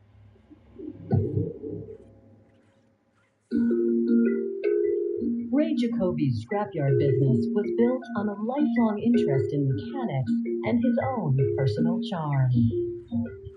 He was born April 30th, 1954. He was very well liked and light-hearted, laid back. Dad loved working on cars and any and all equipment. He could make just a pile of junk run. Raymond, from a pretty early age, was around cars. This was something that defined who he was. It wasn't just his chosen career when he eventually opened a salvage yard. This was his passion throughout his entire life. Ray started racing on dirt tracks when he was just a teenager. After a short marriage right out of high school, Ray fell in love again with a woman named Diane Petty. He met my mom at the R&R Saloon. That was a place to stop and have breakfast. Mom was a waitress there. Mom always said Dad was handsome and he was nice and happy. Diane and Ray married in the mid-70s, and their son Ron was born in 1977. Though Ray tried to commit to domestic life, his first love was always the track. Mom thought that he was pumping a little too much attention and time into the race car. Dad begged her to not leave. He really loved her. He did not want Mom to leave. I've heard that from Mom. And, irreconcilable differences, and they divorced. After the divorce, Ray was a fixture around California's 80s dirt track scene, which is where he met Mary Green. Mary was a trophy girl. Back in the day, the gals would hand the trophy to the guys after they won the trophy dash for the main event. Mary was a single mother, so her priority, of course, was her young son, Chapin, and she would do a lot of different jobs that are what she described as man's work. She didn't have any fear of getting her hands dirty. She was a little bit of the hippie, and Dad was a little bit more, I'll have a whiskey, and that's good enough for me. Ray found something that he was wildly attracted to in Mary. They began to date for a number of years and then finally tied the knot in 1983. Newly married, Ray and Mary moved to Trout Creek, Montana to start their new life. Dad told me that Montana was the cheapest place to live. The goal was to go there and build Tusker Speedway, a dirt track. Those were pretty good years with Mary. We were all pretty happy. But as Mary and Ray ran the racetrack together, they soon realized that maintaining romance and a business partnership wasn't in the cards for them. There was certainly some complaining about money from Mary's side. Dad used a lot of her inheritance money for a part of the track. He was probably a little too giving and a little too easygoing, wanting everybody to have a good time. So when the track was done, it was free beer for all, and it shouldn't have been. After decades of fighting, the couple divorced in 2003, and that's when Ray had his most lucrative idea yet, to open a salvage yard in Central Texas. He had actually asked Mary to come help him run the scrapyard. So at that point, their relationship kind of becomes more of a business relationship. He still cared about Mary, even though they were divorced. He didn't want to see her fail. He didn't want to see her starve. So he employed her. Raymond set up a warehouse that he bought and remodeled and made into a living quarters, approximately 1 block away from the scrapyard for Mary to reside. The unconventional relationship seemed to work, but 55-year-old Ray still longed for a romance that would last. Somewhere in 2008, Ray decided that he wanted to try to find a wife, maybe a kinder, softer, gentler person. That's about the time where he started going to the Philippines, trying to find a companion to spend the rest of his life. Ray legitimately was looking for somebody who he had chemistry with. Ray found what he was looking for when a friend introduced him to 30-year-old Atina Kagata, a single mom living in Manila. they began writing letters back and forth and communicating, and that was something that Ray was big on. Was if somebody will sit down and write you a letter, then you know that you mean something to them. They started having phone calls and hit it off pretty well. On May 3rd of 2009, he went to the Philippines and spent 2 weeks over there. I know that was second or third pen pal girlfriend he met over there, but the first one that he felt really good about. He thought, it's the gal for me. He had proposed to her, and she thought he was kidding. And he said, no, I'm serious. I will petition for you to move to the United States and marry me if you want to do that. And so she told him that she would do it. Ray applied for a fiancé visa and arranged for Tina and her young daughter to move into his home in Central Texas. That's the first father that her daughter had ever known, anything like a father figure. And they really hit it off really well. And Tina was really happy that he was willing to embrace her daughter that way. I think that really sealed the deal for her. Atina and 10-year-old Charmaine finally arrived in Texas in January of 2011. I know Dad was eager to train Athena to run the office of the ARK. Who's a teacher, everything she needed to know. They had 90 days to get.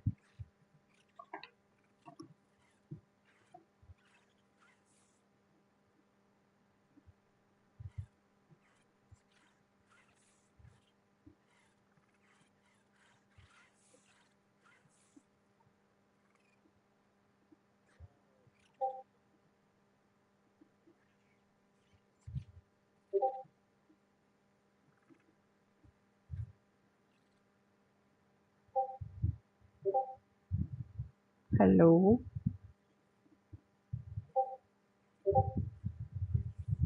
Hello.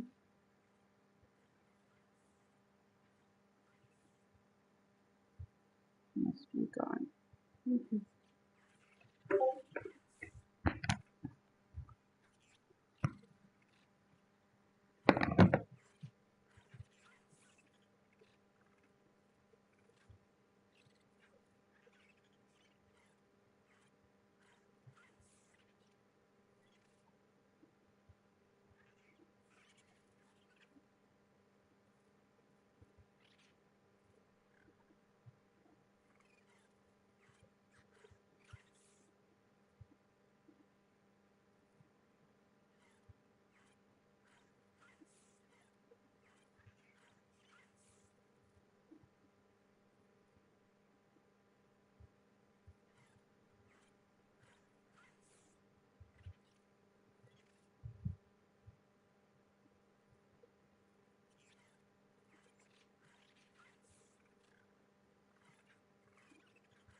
visa would expire. So they planned to get married on April 4th. That was going to be her 31st birthday. But just 5 days before the wedding, an unthinkable act could potentially destroy the joyous occasion.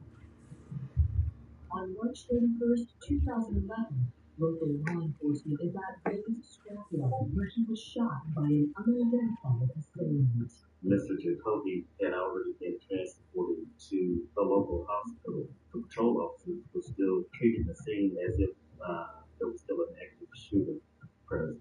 We're not going to go through there until I get some more firefighters. Okay. As the nature of Ray's business, we were targeted. Unfortunately, the people that came to scrap there weren't the greatest of people. They kept a large amount of cash inside that business to be able to pay people $10,000 to $15,000 a day. And tensions rise as officers face the possibility of an active shooter. As they came in, they were really at a disadvantage from a tactical standpoint. That made the scene very dangerous for those initially responding officers.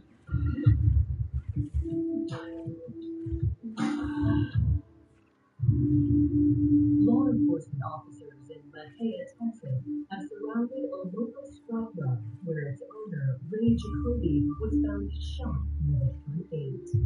With Ray en route to the hospital, detectives turned to the 911 caller, Mary Jacoby, a familiar face to police. A lot of the investigations that we did at Madison Scrapyard, I went over there looking for stolen pieces of merchandise. They were walking and telling me who brought it in there. So I was familiar with Mary Jacoby, so I went over and asked her what had happened. She called Ray, I believe around 6:50 in the morning, and said that she was coming around to the scrapyard. Ray was eating breakfast, and he said he'd open the gate when he was done. She said that after she spoke with Ray, about 10 to 15 minutes later, she had gone to the salvage yard. She said when she got there, she pulled up in front of the scrapyard, and she noticed that the entrance into the scrapyard was slightly open. She walked over, she found him face down. And she began to say, Ray, what's going on? What's the matter? He had made a noise that she described continually as kind of like or like a coughing sound. And that she didn't know what had happened to him at first, but that she then went to try to roll him over and couldn't. She sees the bullet hole, then goes back to her car, gets her phone, and calls 911. Though Mary can't think of why anyone would want to harm Ray, investigators have begun speculating. The first thing that pops into your mind is, guys, the scrapyard, hear rumors about this guy that's got money.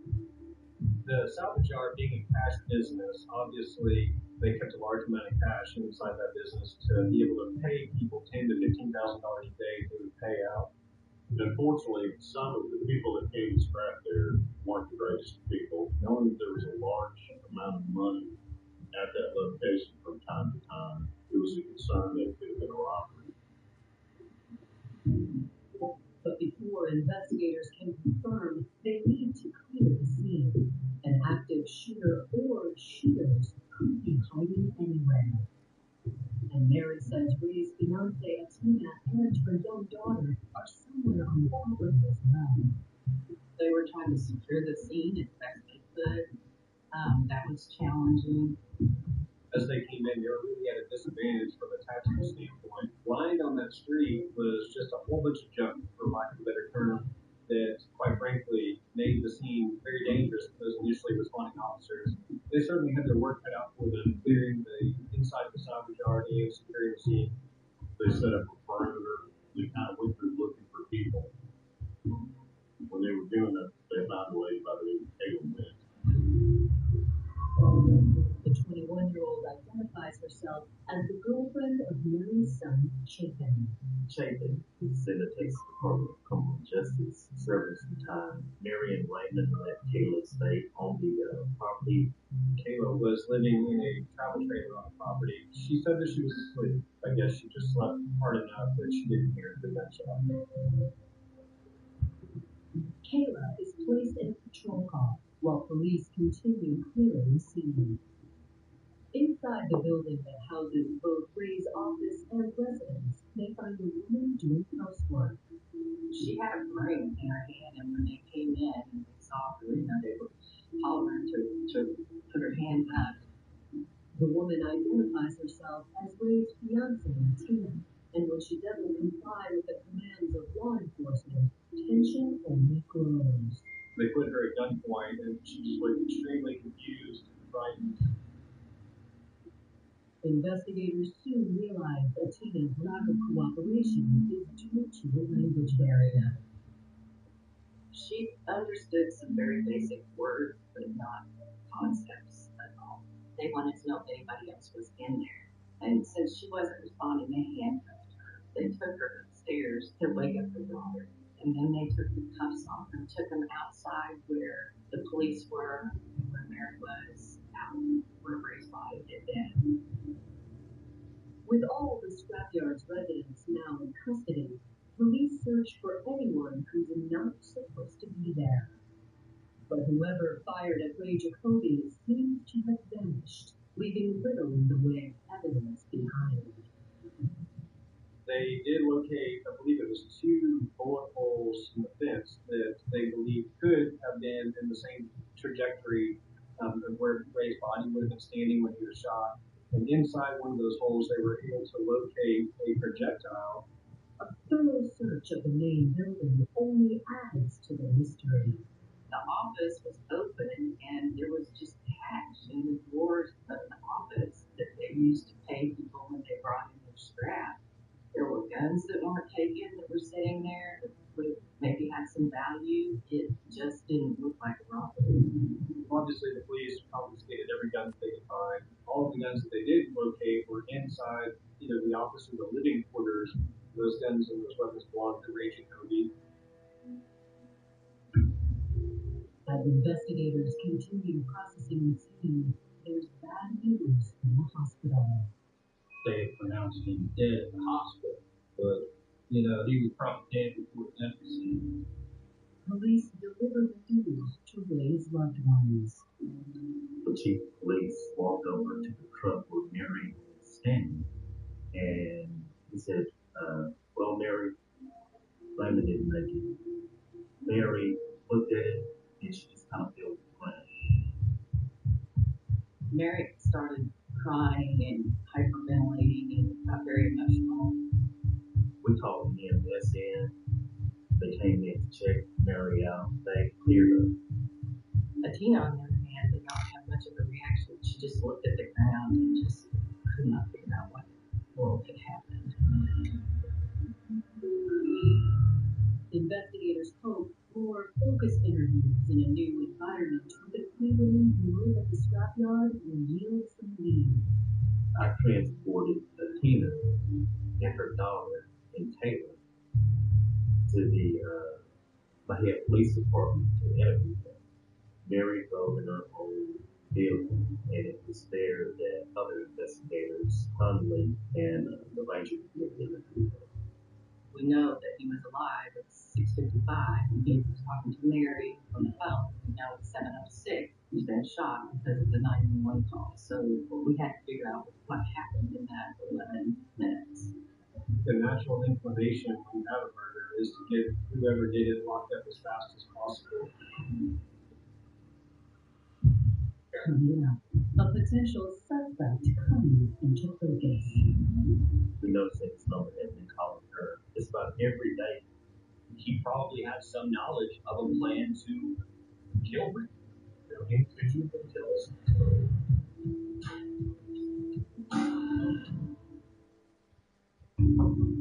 March 31st, 2011. In the hours following the murder of Ray Jacoby at the gate of his own scrapyard, detectives in Mahia, Texas, prefer to speak to 3 women found at the scene of the crime. Taylor is a girlfriend of Mary's son, and she stayed in a Cowboy Taylor on the property. She did not hear any loud noises. She didn't hear anything until she was woke up by the police. In her interview, Taylor was very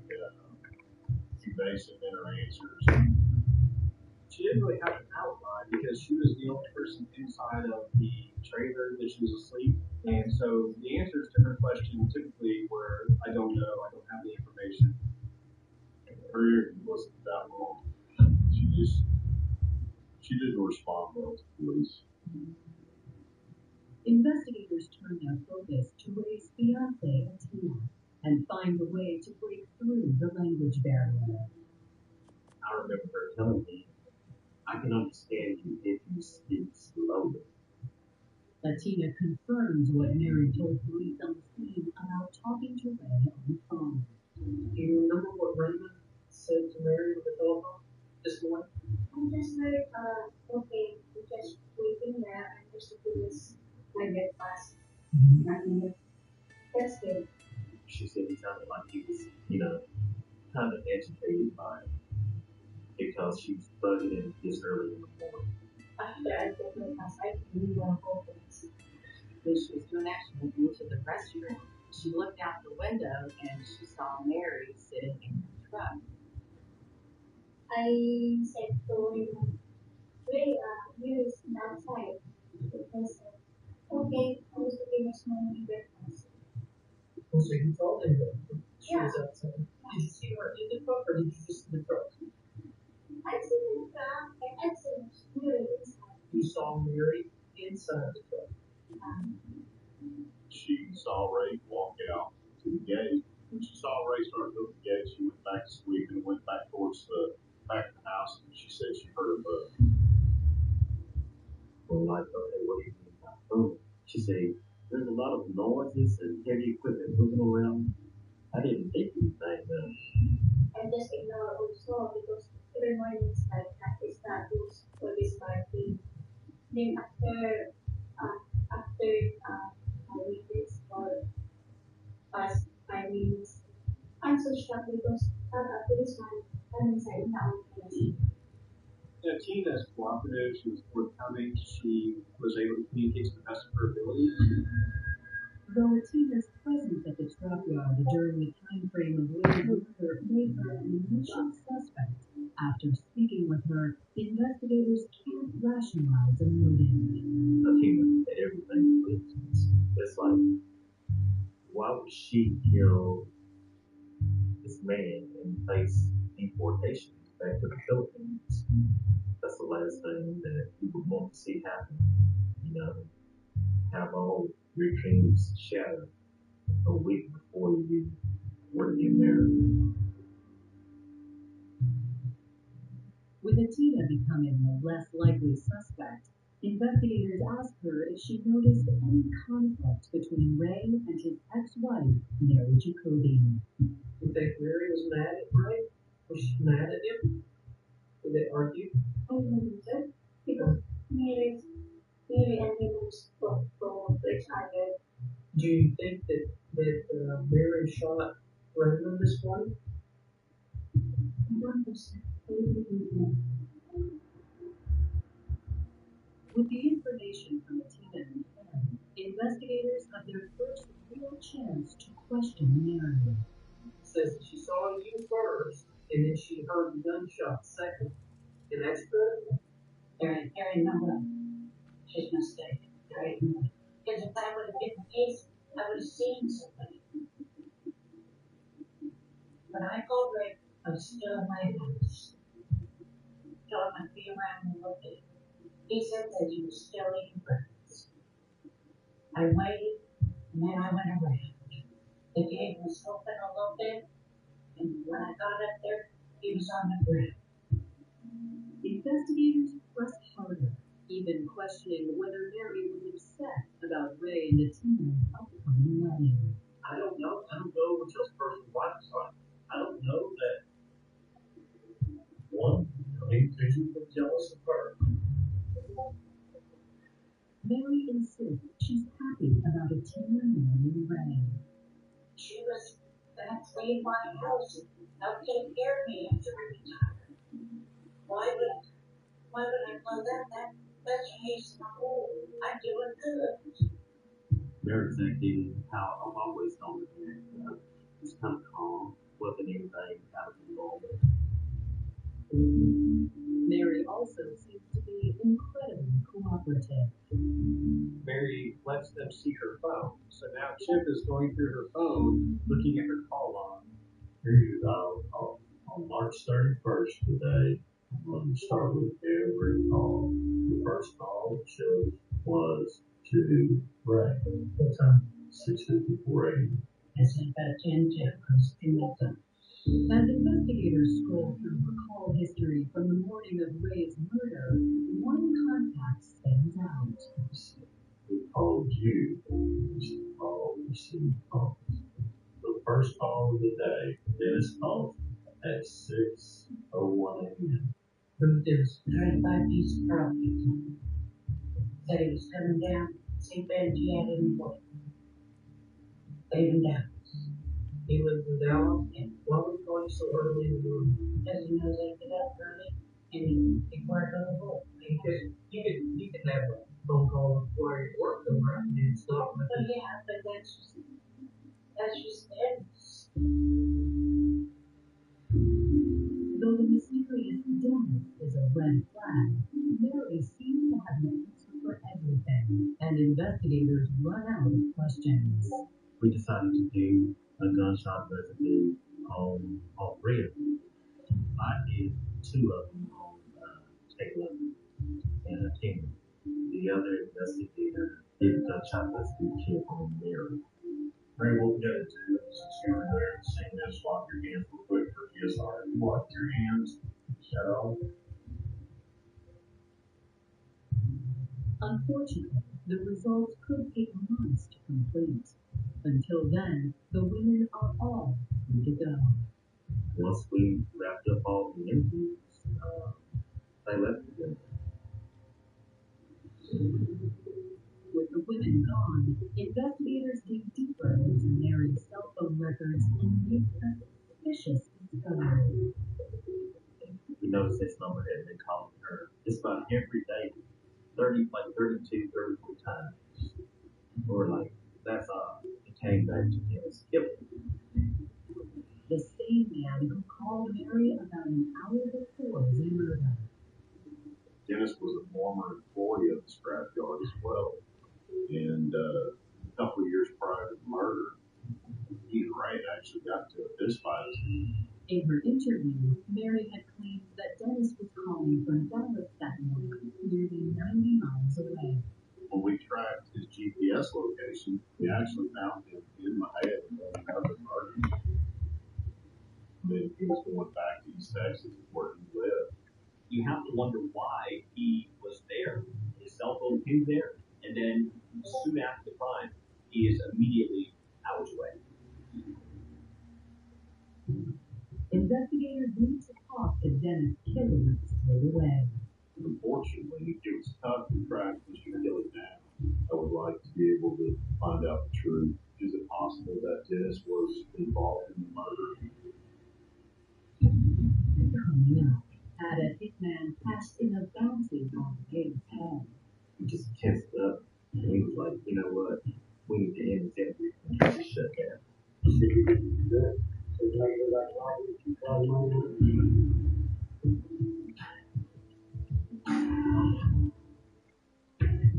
45-year-old Dennis Killing has just become a prime suspect in Ray Jacoby's murder when phone records place him in the vicinity of the shooting on the morning it happened. Dennis was a former employee of the scrapyard as well.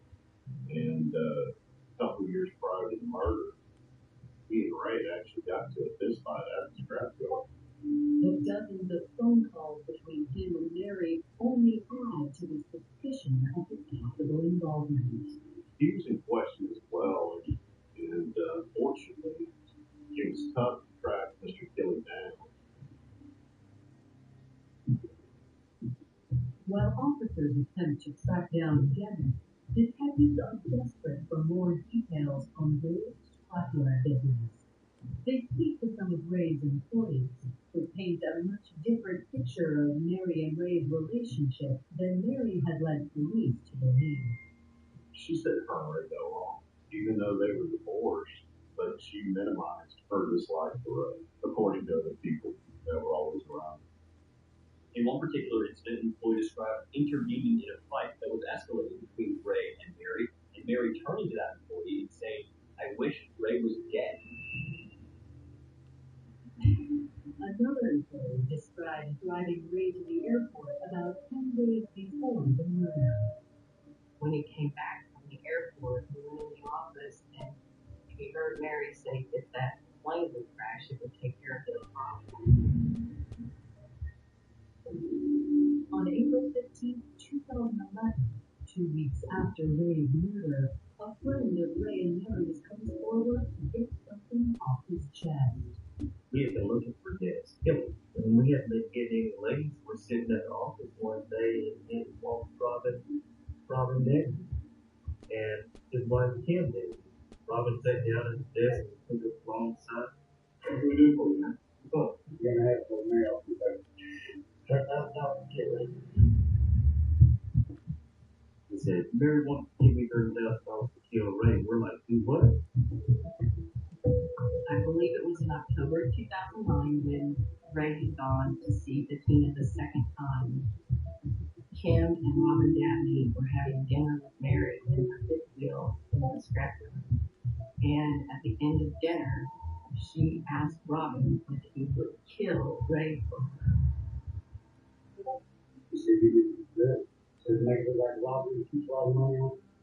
She said she would find the body and that she would take care of them for the rest of their lives, basically. She had made several comments. If you don't do it, somebody else.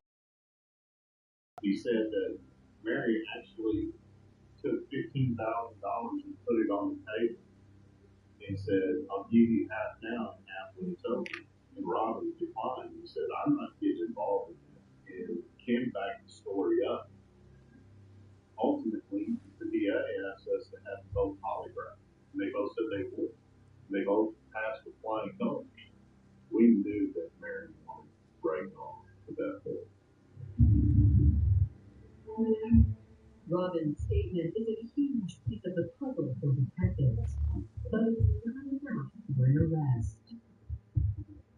They needed to have a solid case to bring to prosecution to present at trial. It was all circumstantial at this point. They didn't want to leave any stone unturned. On July 5th, 4 months after Ray Jacoby's murder, investigators finally tracked down Dennis Killing.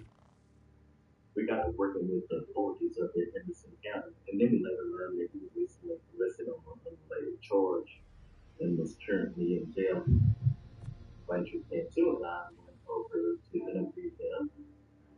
At first, Dennis seems forthcoming. He swears he had nothing to do with the murder and explains that the altercation between him and Ray all those years ago was just a misunderstanding. Ray thought Dennis had taken a tire or something from the scrapyard, and Dennis said he did.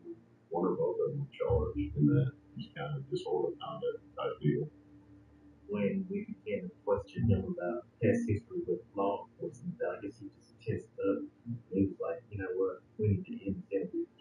I felt like he thought that we were probing into some other area, and he just shut down. With Dennis refusing to talk, detectives are still looking for more evidence to bring charges in the case. Finally, in September, the gunshot residue test results come in. And giving the GSR, the three elements we're looking for are antimony, barium, and lead. It needs to be in a high enough concentration on the same general location on your skin for them to be able to say that this is consistent with the gunshot residue. Tina and Taylor had one element on their hands, which is an element that was typical just from probably working in the environment that they were working with. Mary came back with all three elements. And I was like, oh boy, this ain't good for her. Detectives feel an arrest warrant is almost within reach, but they hope for one more piece of evidence to push them over the edge. From conversations that we had with the county attorney, it was more like, we're almost there, but we had feeling like it was something missing. So it got to the point where it's like, okay, well, let's let her get in her own comfort So since it's taking so long to make the arrest, maybe she will step up and give us that key piece of evidence that we were looking for. The case drags on for months, then years, as authorities conduct hundreds of interviews. There were so many rabbit trails we had to go down for this investigation. It's probably why it lasted 5 years. Just always came back to Mary. We didn't want to just jump to that conclusion and immediately accuse the ex-wife. And of course, we just kept looking for the weapon. That would have been very nice to have. While investigators spend years chasing leads, Mary takes over the scrapyard. After Ray dies, Mary walked around the scrapyard like she owns the place. To many people on the outside, it appeared that she had taken over the business entirely. Tina was scared. She was afraid of Mary. And then Mary was going over the yard in and out there while Tina and Charmaine were trying to be, trying to get through this rough situation that just occurred. Ron, Ray's son, appears wordless, comes in, takes over the yard, and before you know it, Mary doesn't have a job. Mary's son Chapin was released from prison in 2016, and with no job left for Mary and Mahia, the two moved 300 miles away to George West, Texas, both hoping for a fresh start. Back in Mahia, Ray's loved ones wonder if justice will ever be served. You gotta be persistent, and if you don't go, make the wheels squeak, no one's gonna do anything. Ron and his mom, they were continuously calling us. And, when are you going to arrest Mary? When are you going to arrest Mary? A new witness statement reinvigorates the case.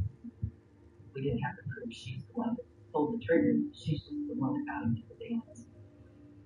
Finally, we were getting what we had waited for.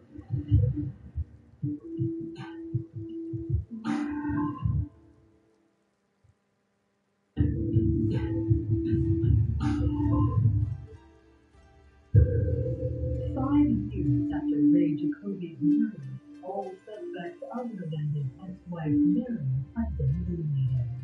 Of course, it's hard to hold on to a secret like that. We all thought at some point Mary might brag about it or admit it to somebody, or somebody would come forward that she could talk to about it. But when no new information comes to light, prosecutors decide to take their chances with what they have. So the DA is going to take a gamble here because there is a lot of circumstantial evidence, but that gamble pays off to the grand jury. They come back with an indictment. Mary Jacoby is arrested on April 22nd of 2016. She had no facial expression. I really expected her response was going to be different, but when she just kind of smirked, it just showed you how cold she was. It was certainly joy and some satisfaction. Feeling like finally we're, getting what we had waited for. As prosecutors prepare for trial, they revisit an initial person of interest in the case, Dennis Killer, who has recently been released from jail. I would say approximately 6 months before the trial, we were able to arrange a meeting with Dennis Kelly, and our goal of that meeting was just basically to listen. And it was at that time that he informed us that Mary had, at some point prior to the murder, actually asked him if he would kill Ray. The author described by Dennis matches up with Robin Dabney's previous statement. That was one of the most damning statements about Mary, which was that she had asked him before to kill Ray for $30,000. At trial in October of 2017, the prosecution paints the story of a woman driven by jealousy and greed. With Tina and Charmaine coming in and helping Ray run the salvage yard, I think there's several factors coming together kind of all at once that led to this March 31st date.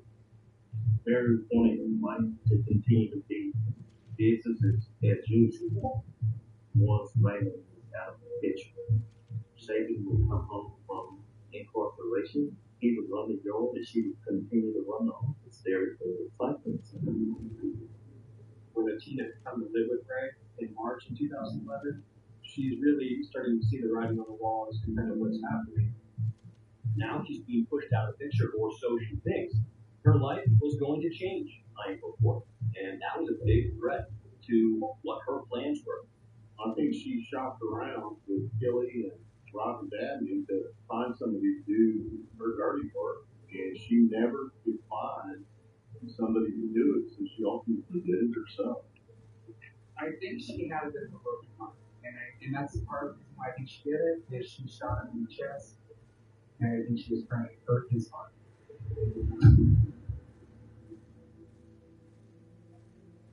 Between Mary's shifting timelines, Atina's testimony about seeing Mary at the gate, and the positive gun residue test, the prosecution lays out a compelling case. The questions of a potential accomplice remain unanswered. Is it possible that Dennis was involved in the murder? It is. Did he fire the shot? I believe that the evidence supports that Mary was the one that she either fired the weapon or handled the weapon. Now, Dennis could have got rid of the weapon. Who knows? We didn't have to prove she's the one who pulled the trigger. She's just the one that got him to the dance. And, that clearly she had done that with the phone calls and changing the schedule, and she's the one with the motive and all the other statements, and had tried to get somebody to do it before. After just 2 hours of deliberation, the jury finds Mary guilty. She is sentenced to life behind bars.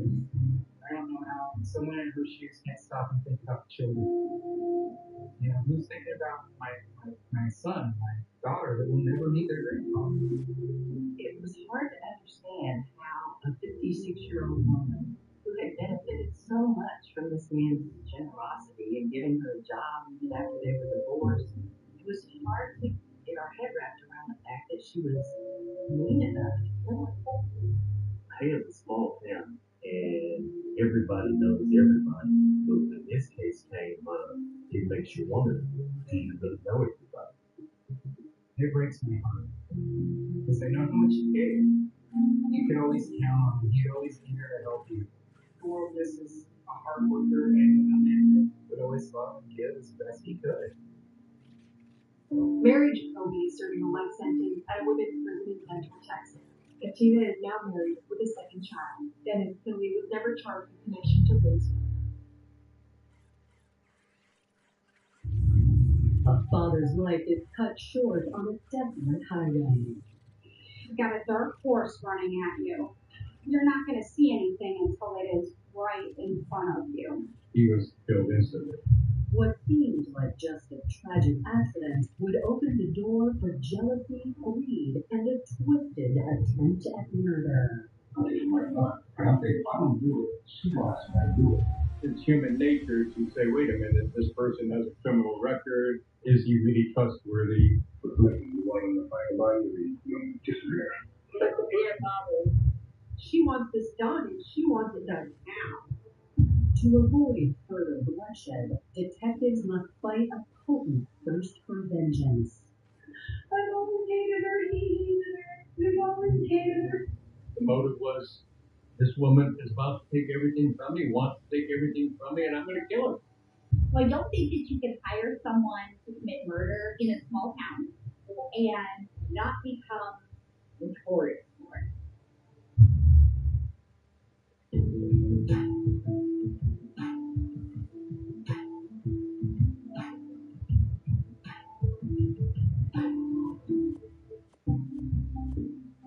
November 18th, 2011, Ashtabula County, Ohio.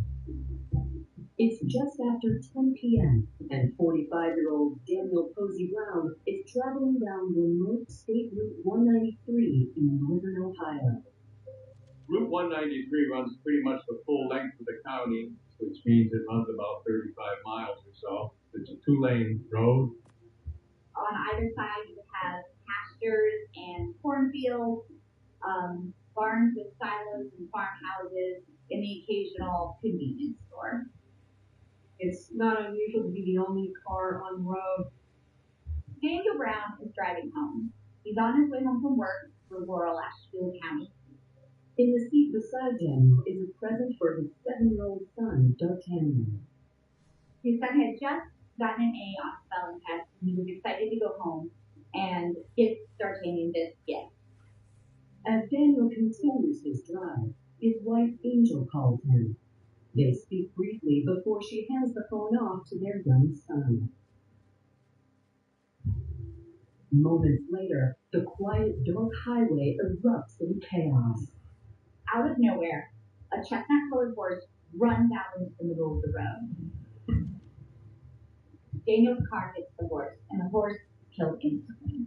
Daniel's car drives off the side of the road, flips, and hits a guardrail.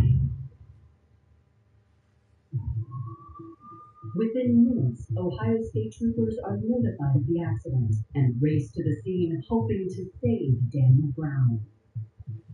Bystanders dialed 911, got the Ohio State Highway Patrol, and troopers were immediately dispatched to the crash. The scene would be chaos, absolute chaos. Several miles away, Daniel's young son has no way of knowing what just happened. The phone just went blank. As soon as I said the phone went blank, my mom took the phone back from me and said he probably just hung up. I went to start crying, and she told me not to cry, that it's fine, and not to worry about it. As the rescuers scramble to save Daniel's life, no one could know a series of dark events would begin to develop in the distance. It all just took off from there. There was many, many questions, and the job now is to get them answered.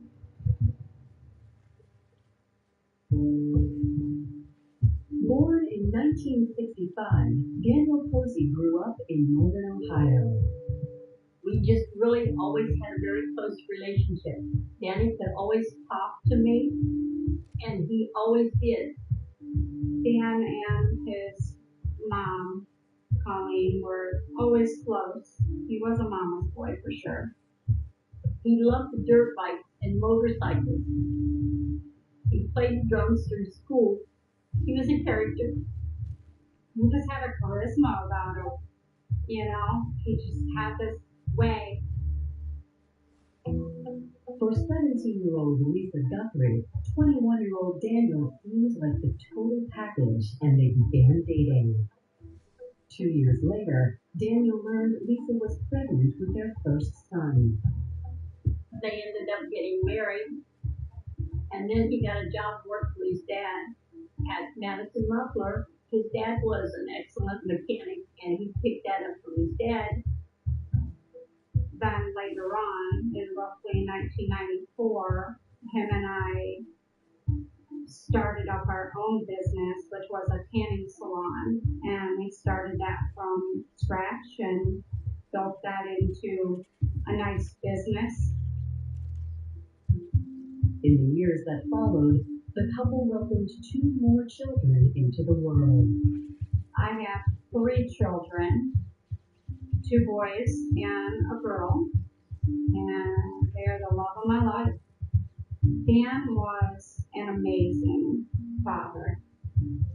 In the whole time that we were married, never once did he not put his kids first above everything.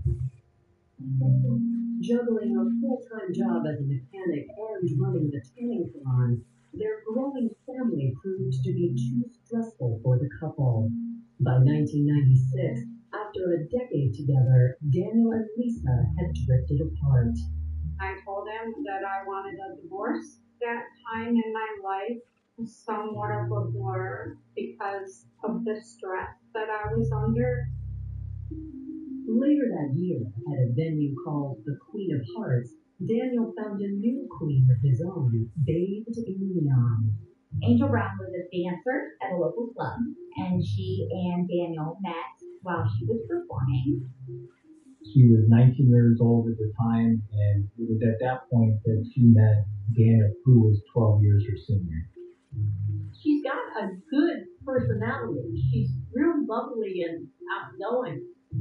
Over the next few months, Daniel started spending more hours at the club and less time with his kids. Angel quickly had a hold on Daniel's heart. Born in 1977, Angel's relationship with her family didn't exactly mirror Daniel's. She told me that when she was little, that her mother would get mad at her often. She had kind of a rough upbringing. Angel wanted a better life. With little money or education to propel her forward, Angel made the most of what she did have, a ferocious fighting spirit. She had this desire to become a boxer, so she took some boxing lessons. She had a couple of bouts trying to turn professional. After a year in the ring and a losing record, her boxing career was down for the count. At 19, Angel was at a crossroads. Until she met 31-year-old Daniel Posey, and everything changed in a heartbeat. He loved her dearly. He would write her letters and tell her how much he loved her. She just had a hold on him. Daniel put his divorce from Lisa on the fast track. Just a few months after the papers were finalized, he and Angel drove off into the sunset. They just took off. They got in their car and left for Las Vegas and never looked back. After 3 years, the glittering lights of Vegas grew dim. The couple moved back to Ohio, where they married in 2003, and just a year later, Angel gave birth to their son, D'Artagnan.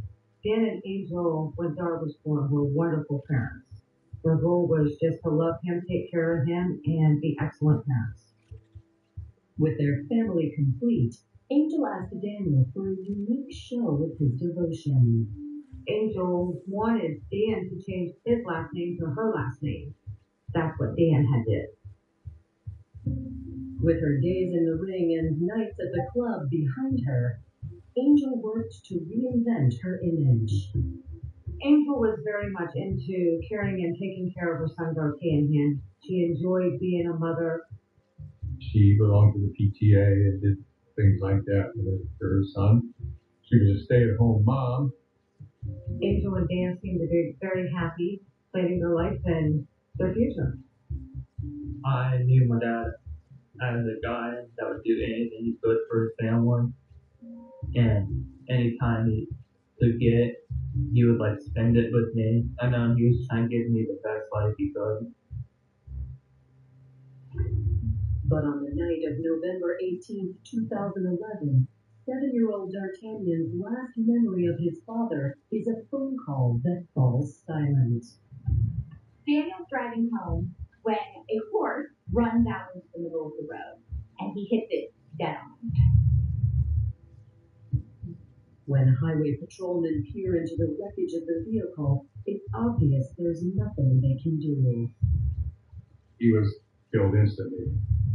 Hitting a horse head on in a car is like hitting a wall. Daniel probably never saw it coming. He died of trauma to the head, neck, and trunk. While the scene appears to simply be a tragic accident, it would create a chain reaction that would rip two families apart. A man crashes into a horse and dies. End of story, right?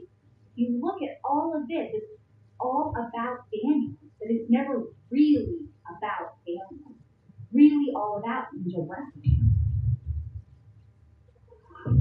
Coming up, the aftermath of the accident contains a blueprint for murder. This is unique. This isn't something that somebody walks into a sheriff's department and tells people every day. I didn't know how far she was going to take it or what she was going to do. And an unexpected phone call reveals a hatred that had been brewing for years. He had been contacted by an acquaintance of his in the past to kill an individual. On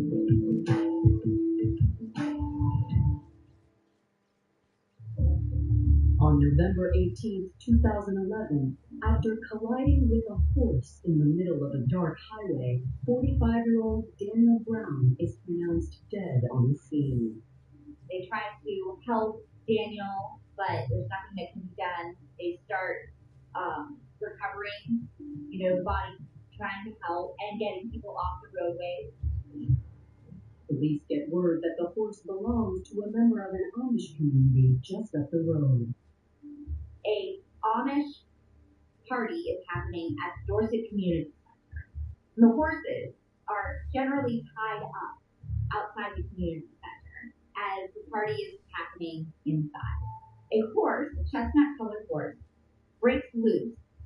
The horse broke loose and started galloping down the road. So the people that owned the horse were trying to chase it, follow it, trying to corral it back where it's supposed to go or corral it off the road. Sadly, the horse made its way onto the highway just as Daniel Brown was approaching.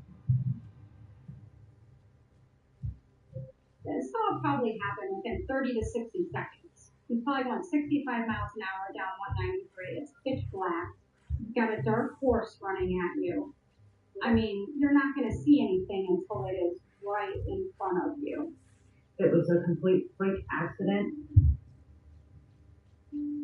As state patrolmen wrap up their investigation, they face the grim task of notifying the victims' families. They find Daniel's wife, Angel, at the couple's home with their 7-year-old son, D'Artagnan. A cop pulled in, and when she went and answered the door, standing right there, he said that my dad had died, and she told me that, and I started crying. Angel notified Daniel's mother. I was in bed.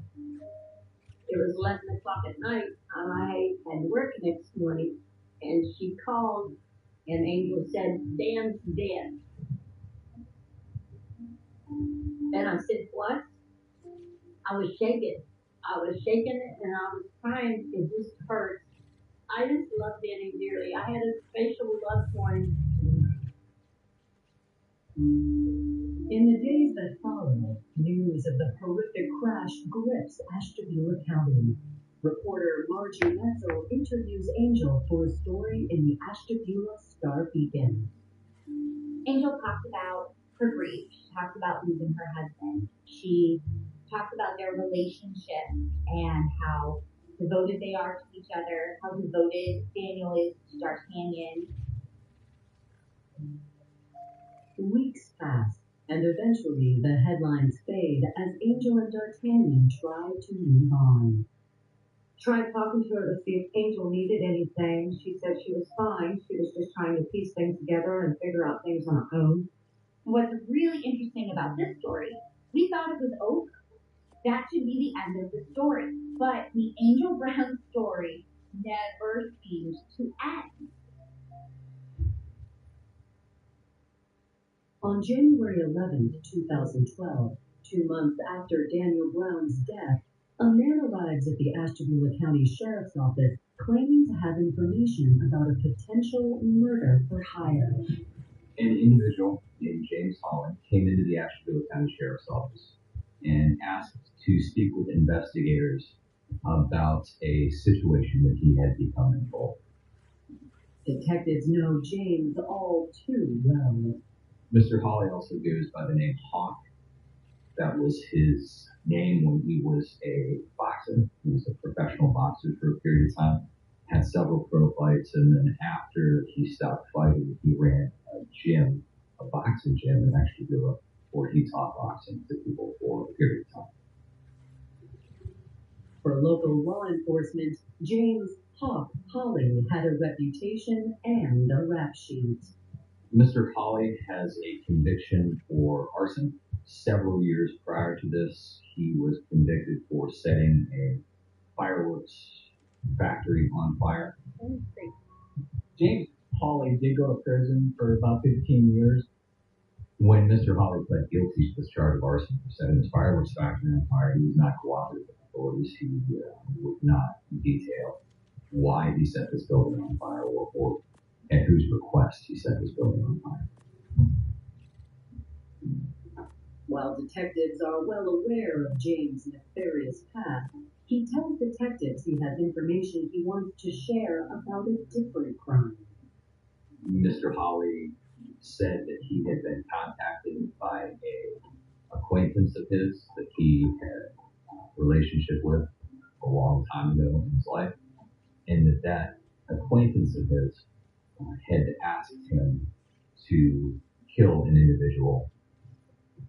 James Holly said that the individual had asked him to kill Lisa Lee. This is unique. This isn't something that somebody walks into a sheriff's department or a police department and tells people every day. James says the woman offered him $4,000 to kill Lisa, and he admits to accepting the money. James Hawley took his $4,000 and went to a casino in Erie, Pennsylvania, and basically spent $4,000. He had no problem taking $4,000 from somebody and being on his way, but at no time did he want to get involved. She supposedly hired him to commit a murder, and he was afraid that if he didn't do it, that she would find somebody else to do it, and there would in fact be a murder and a death. And had he not said anything, so he felt, I better come in and at least blow the whistle on this supposed plot. She's serious. You see what I'm saying? That's what bothered me. There was a girl that he used to have as an amateur boxer, and he stated he hadn't talked to her probably in over 15 years. Investigators asked James the identity of his former pupil. The person that had approached Mr. Holly was Angel Brown. Investigators know the name Angel Brown, but in their eyes, Angel is a grieving widow, not a cold-blooded killer.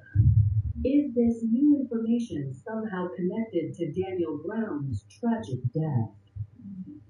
Mr. Holly said that Angel Brown told him that she was having some problems with her deceased husband's ex-wife. There was an issue with his estate. In order to remedy this, she wanted Lisa Lee gone. She wanted Lisa Lee killed. Coming up, detectives reach out to Angel Brown's alleged target. I started shaking uncontrollably.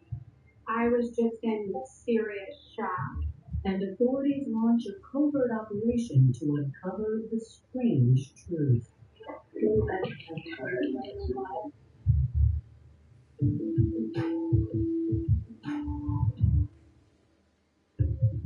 On January 11, 2012, the Ashtabula County Sheriff's Office receives a visit from a man claiming local widow Angel Brown tried to hire him as a hitman. James was claiming that he had been hired to kill her husband's ex-wife, Lisa Lee. Investigators consider the possibility the ex-con may have ulterior motives. It's human nature to say, wait a minute, this person has a criminal record. He obviously committed a crime in the past. Is he really trustworthy with what he's telling you now? James admits he took the money, but says he never intended to murder anyone. But ultimately, a guilty conscience led him into the sheriff's office. Remember, I was going to do my money, but I'm thinking, if I don't do it, she will ask me to do it. As they continue the interview, James tells investigators he's just received a text from Angel. James Holly gets a text saying, forget about that thing, keep 1,000 for your trouble. Investigators try to make sense of the Angel's text. Maybe she wanted to end her association with James Holly, and she wanted to find somebody else to kill Lisa Lee. Or did she even want to kill Lisa Lee herself? In an effort to find out what Angel is really thinking, investigators ask James to call her. Give her a call. Tell her this is my stuff. Bring it back and make sure she does not want to.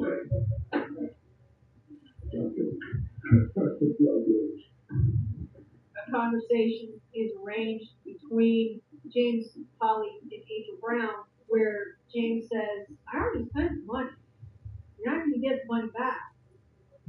Are you sure? You want it done, it's done. You just let me know. And I gotta make sure me and you on the same damn page, man, because I can't afford to get jammed up. Oh, I know, that's what I'm saying. I can't either. Eventually, during the course of that, Angel Brown says, go ahead and do it. Go ahead and finish out.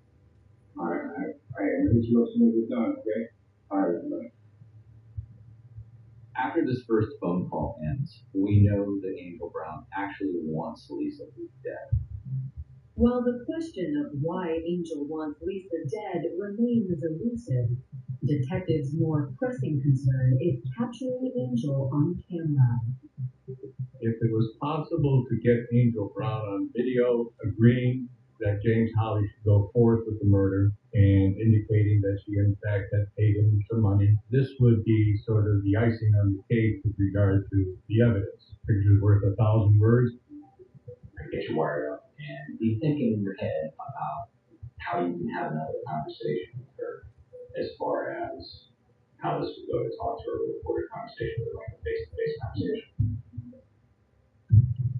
2 hours later, James is outfitted with a camera and microphone. With an undercover officer by his side, he drives to Angel's home. There was a detective in the car with James Holly. He just slumped down where she couldn't see him. James meets with Angel Brown at the front door of her residence. Angel comes out. She's got concern about being caught for this crime. And if anybody gets us and nobody comes back on the road. She says she's watched the crime show and it made her really scared about getting caught. We weren't too concerned because it was pretty good equipment, so we weren't worried about her finding anything. Once she did that, she became a little bit more confident and having a conversation with her. In order to ensure that Angel Brown wanted to go forward, there were a couple different times where James Holly said to her, are you sure about this? Are you sure this is what you want done? And each time, Angel Brown said, yes. You want to leave it alone? I'm not going to get out of trouble. She wants this done, and she wants it done now. You can see it all over her face and her body language. She was not kidding around. 10 o'clock is to be done. All right? You do it. Yeah.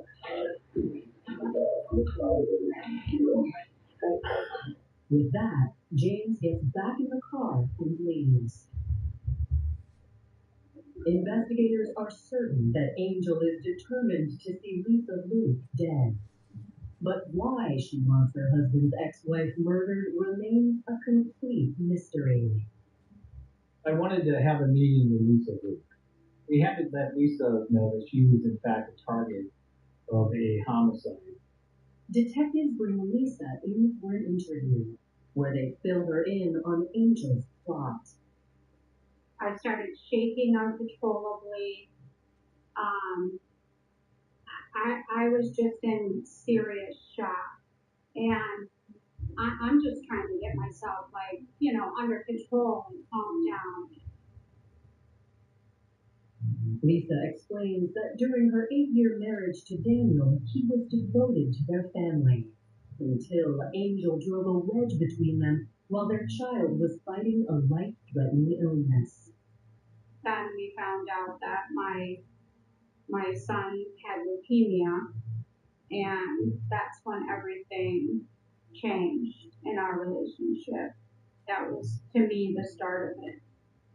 He came to the hospital one night, and he was all dressed up when him and I are going out somewhere nice. And so I decided to follow him from the hospital, and I followed him to the strip club where Angel Brown worked. And that was the first that I truly knew that anything was going on. By November 1996, Daniel and Lisa were divorced. For the first few months, Daniel attempted to stay in contact with his kids. we would talk on the phone, but after those phone calls ended, he really just kind of disappeared. Lisa Luke certainly wanted, and rightfully so, Daniel to pay child support for the kids, which apparently he didn't. From then on, whenever Lisa contacted Daniel about his child support obligations, she was only allowed to talk to Angel. She literally told me on the phone, "You are not going to take one bite of food out of my child's mouth for your children." That's how she viewed it. I was taking money from her child by being paying child support. There was some contention between the two families. Before Daniel's death, he was over $30,000 behind in child support. According to Lisa Luke, Angel's behavior was becoming more dangerous. Angel would periodically throughout the years call me and harass me, threaten me, tell me to drop the child support.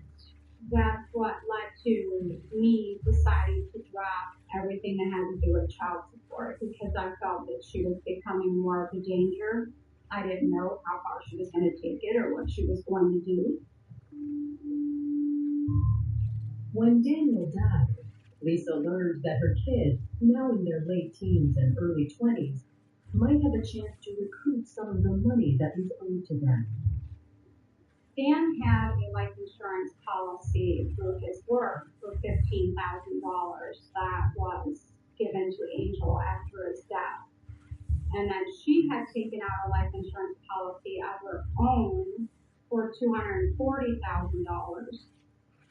Those benefits were payable to Daniel's estate upon his death. But when Lisa checked on the status of Daniel's probate case to execute his will, she discovered Angel had made a bold and unexpected move. As the executor of the estate, she legally has to list all of his next of kin, and she chose not to. She left 2 of my kids off of it. So it only leaves one motive, and that motive is money. Coming up, Angel and Lisa's feud goes one more round. I believe that that's what put her over the edge. That was the same day, literally the same date around the documents, that she contacted James. And Angel has her say. I was just walking and then you're frustrated. They made a joke out of it.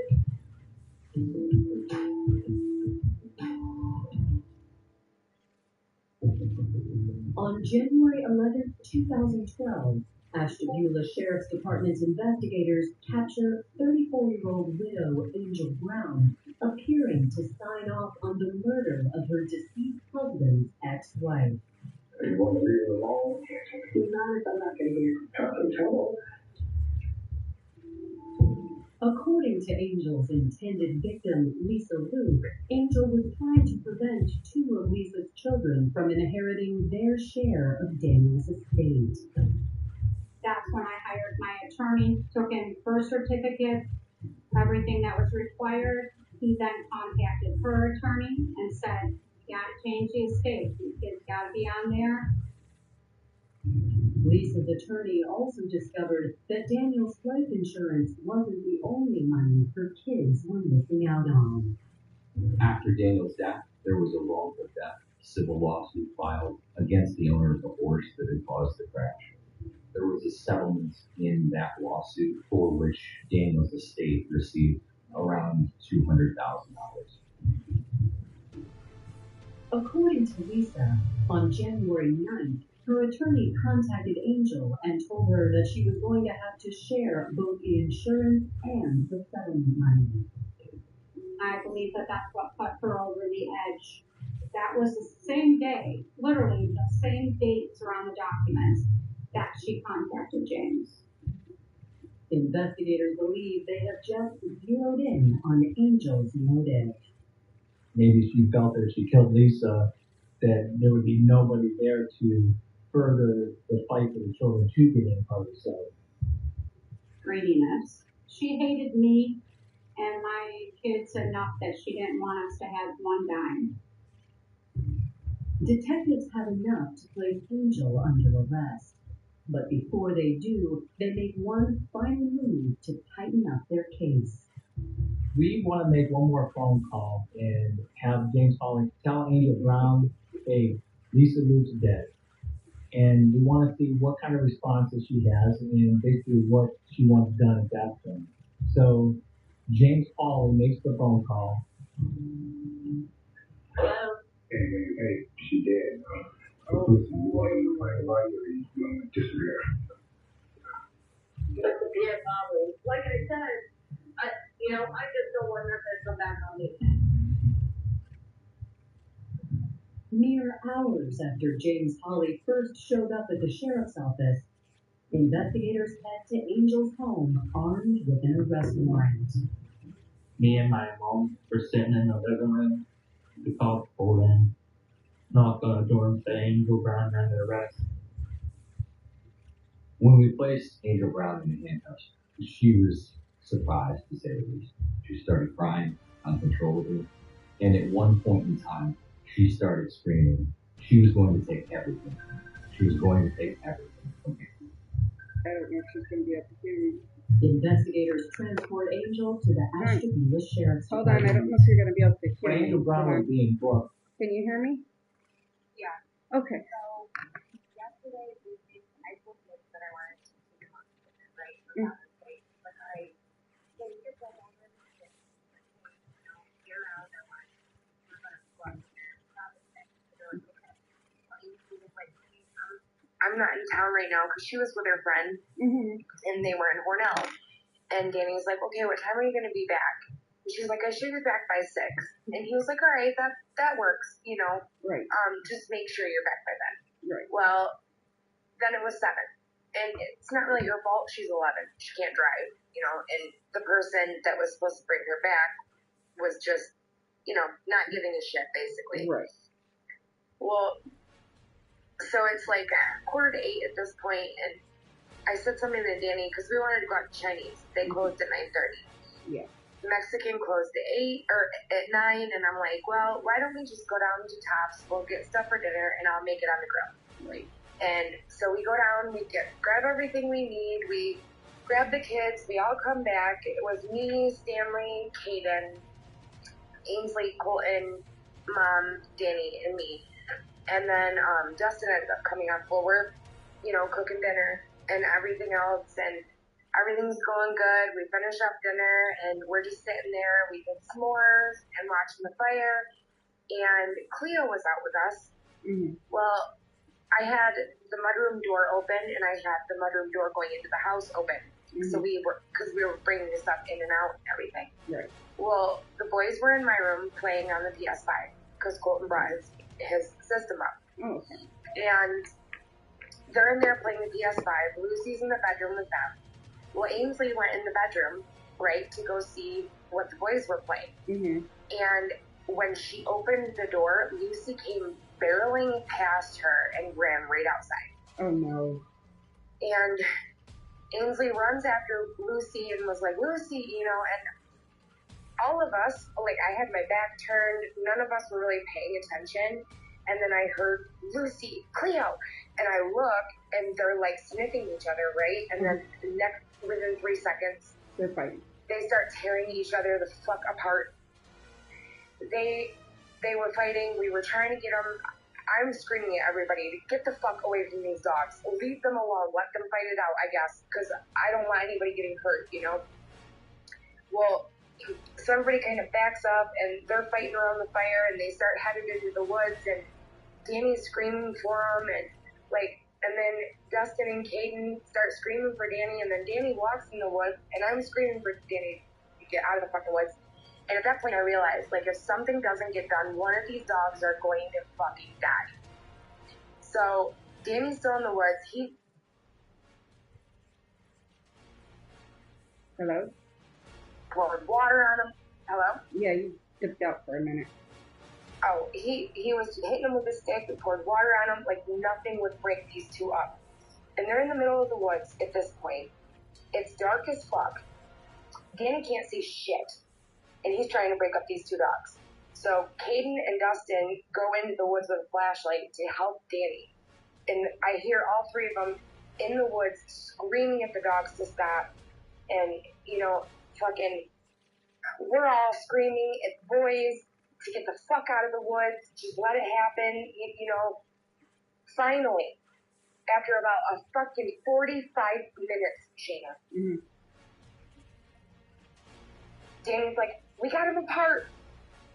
How they got them apart is Danny went down, grabbed Cleo up really quick, and as he grabbed Cleo, Dustin grabbed a chair that was already in the woods and like put it in between their faces, and that broke them apart. Good. So then Caden and Dustin were holding Lucy. Danny's holding Cleo, and we get the collar to him. He puts the collar on Cleo, and I bring her into the house and put her right in her kennel. Then we bring Lucy. Lucy is just pouring fucking blood from her ears, everything else. So my mom was like, okay, we need to assess this and see if she needs to go to the vet. And I'm like, the best way to do this is to get her in the shower and rinse off all the blood and see where it's injured. Well, she got a really good cut on her, on both of her ears, on her legs and shit like that. And Cleo was already up, so we were focusing on Lucy at the moment. And once everything kind of died down, I went to go check on Cleo, and I don't know if she's gonna make it.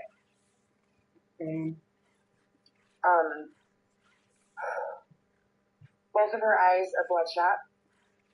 One eye has a slash going above her eyebrow, through her eye. It's not. I don't know if it's through her eyeball, but it, you know, it looks like it like cut through her eye. It's on the top part of her eye and the bottom part of her eye.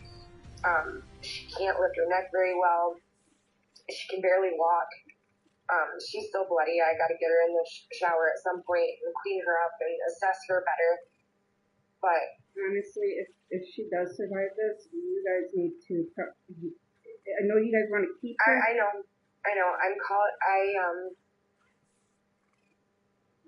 I'm calling the dog warden. I think that's the best The idea. only thing that I know. They're gonna put her down if I do. I know. They are going to put her down if I do. And she's not a bad dog. I know. She's a really good dog. She is, honey, and I know you don't want that. But right now, it's not. It's gonna wind up. She's gonna die anyways, because look at what happened. You guys have been trying to keep them separate.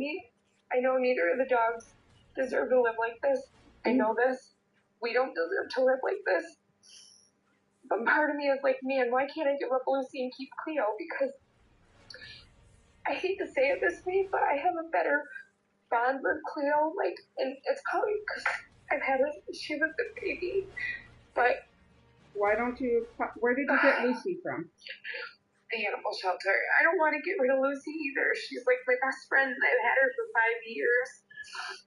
You know, it's a really tough decision, and everything was so overwhelming, and there was so much blood all over everything, all over the mudroom, all over the house.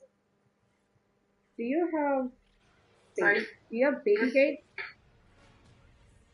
They're not gonna help. Because both of them are tall enough that they could probably jump over if they wanted to. I was going to say get 2 baby gates and put them so that they can't get out. I think 2 would cover the whole doorway, wouldn't it? I don't know, but I'm sorry, honey. I know. It's all hard. her fault. She's like, oh my god, this is all my fault. At one point, she looks at me and she's like, I'm sorry, I'm cussing, but I'm so fucking sorry. I'm like, honey, it's okay.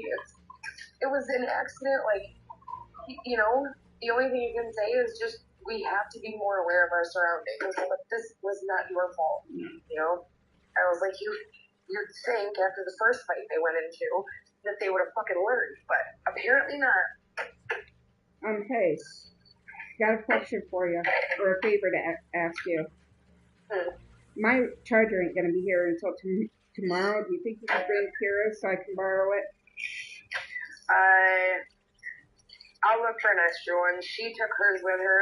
Okay. Because she's at work. She won't be home until Wednesday. Where does she work at? At the Arnett Mall. Her boyfriend's dad owns, he owns a restaurant there. It's called Five Guys, or I don't know, Big Guys or something, I don't know. Five Guys? But anyways. Five Guys? No, I know that place. It's not Five Guys. It's called Big Guys or something, I don't know. Oh. But anyways, he just started up the business. But, so she works for her boyfriend's dad at the mall. And instead of having them come all the way up on the hill really early in the morning to pick her up and take her with them to go to work, she just stays down there when she has to work. Which, I understand why. Like, that makes sense. Yeah. Kind of sucks, but she's eventually thinking about moving into Sam's, which that's going to be fucking hard as hell. Why? I had a hard enough time watching her graduate and get her diploma. You were supposed to pick me up that day. What happened to that? No, I was, for her party. Oh, when's her party? This weekend? This coming weekend? This weekend. Oh, okay. Like the 27th. I was like, that's what I was talking about. I was like, that girl done not. Fuck, I'm stuttering again and it's fucking horrid. Oh, here's another thing I've been doing lately too. Besides my stuttering, I have now started falling asleep within the snap of a finger. And even while I'm sitting here, when did I fall asleep? And I'm going right into the ocean. ARK. Like, what the fuck is this? These meds are starting to fuck me all up. Are they new meds? No, they're saying once she even cut back on one of my anti-nausea meds, but she said if it wasn't working that she would take out another medication. Right. Especially for my stuttering, because she knows I don't like it. Right. Well, it's got to be annoying. It is, especially when you're trying to talk and it feels like something's trying to stop you from talking. And then you have to repeat the word over again because you're stuttering. But anyways, back to what happened last night. Yeah. There's more. Oh no. So, it was fucking chaotic as hell. Mom took Lucy into the bathroom to clean her and wash her all up because I couldn't fucking do it. All the blood and everything, I just couldn't fucking do it. Mom comes out of the bathroom, she's got blood all over her fucking face, all over everything. And Dustin was like, hey, I hate to ask right now, but is there any way that somebody can give me a ride home? So Mom. Right. It's 1 o'clock in the morning now. So she gets in the shower, and me and Danny still had to shower because we had blood all over us too. So after it warmed up, we got in the shower. We got all cleaned up. And then we didn't go to bed until almost 4 o'clock. That by the time everybody calmed down and everything was chill again, and we got our composure and kind of processed everything, and the adrenaline slowed down. It was almost 4 o'clock, and then every fucking time I would get into that sleep, I would have a nightmare. The one nightmare I woke up from, Lucy ran outside, grabbed Cleo, and just tore her throat right out, right in front of all of us. And I woke the fuck up, it scared the fuck out of me. I came out and I had a cigarette. I went back in and laid down. And then, yeah. I have an idea for you. And it's a non-kill shelter. But it's in a place you don't like going. Lollipop Farms? No. It's Rochester. It's the animal shelter that's up in Rochester. There are no kill sites, but they'll take the dog. And they will try to find them a good home. They do have people in there that even volunteers go in there and help. Right. That's the only thing I suggest, but I know that you don't like going to Rochester. But no, like literally every time I would fall asleep, a different scenario would I would dream about a different scenario. The first time it was Cleo getting her throat ripped out. The second time it was me getting hurt again. And like, I probably got 2 hours of sleep last night. And I'm so fucking exhausted, and Danny's still sleeping, so I don't know when we'll get there. And the only bad part is I only have one headlight, and it's hard to see driving at night. So can you fix the headlight if I use the headlight? Hold on. The headlight costs almost $60 for one. So if anything, I can always go over tomorrow after work because I get out at 2, so I could literally But I would like to go with you. No, what I'm saying is I could get out of work and head up to you, grab you up, take you down. That way I'm still kind of home in a decent hour. Yeah. That's if, depending on how late, because I know Danny needs cigarettes too, because he's been buying fucking Marlboros. No. So, it was not a fun fucking night. Well, I mean, I tried to get Lucy up outside. She won't move. Cleo won't move. So they're both just laying. I don't know what to do. Hold on, because I would get changed because I was owed another 15. So I took out 45 for gas, 50 for gas, 45 for food. So I have to get changed.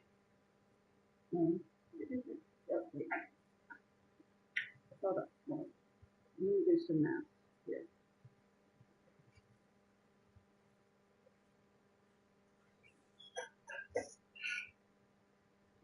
Oh, that is sorry. Okay.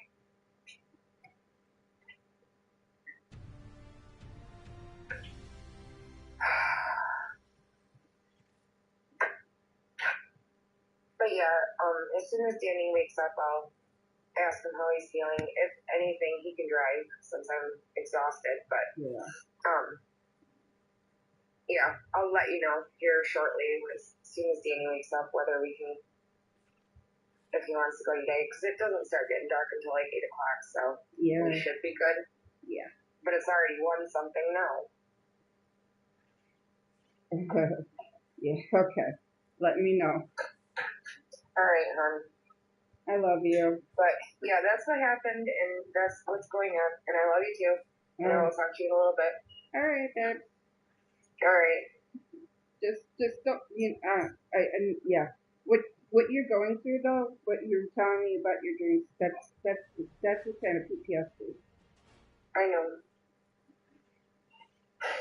know. I only know it because it's what I go through. Right. Well, it prevented me from sleeping last night. It will. You might need to talk to your doctor now about getting you put on a sleeping medication that you take right at bedtime. There's actually another pill up. There's a pill up there too that'll stop you from dreaming. I don't remember what the name of it is. I'll have to talk to my doctor because she's the one that prescribed it. But I don't have dreams like that no more. I don't really dream anymore. It helps. It works. So I'll ask her which one of the medications does it, and I'll let you know. All right, hon. All right. Love you. I'll let you go smoke your cigarette and drink your coffee. All right. I'll talk to you in a little bit. All right. Love you. Love you. Bye. Bye.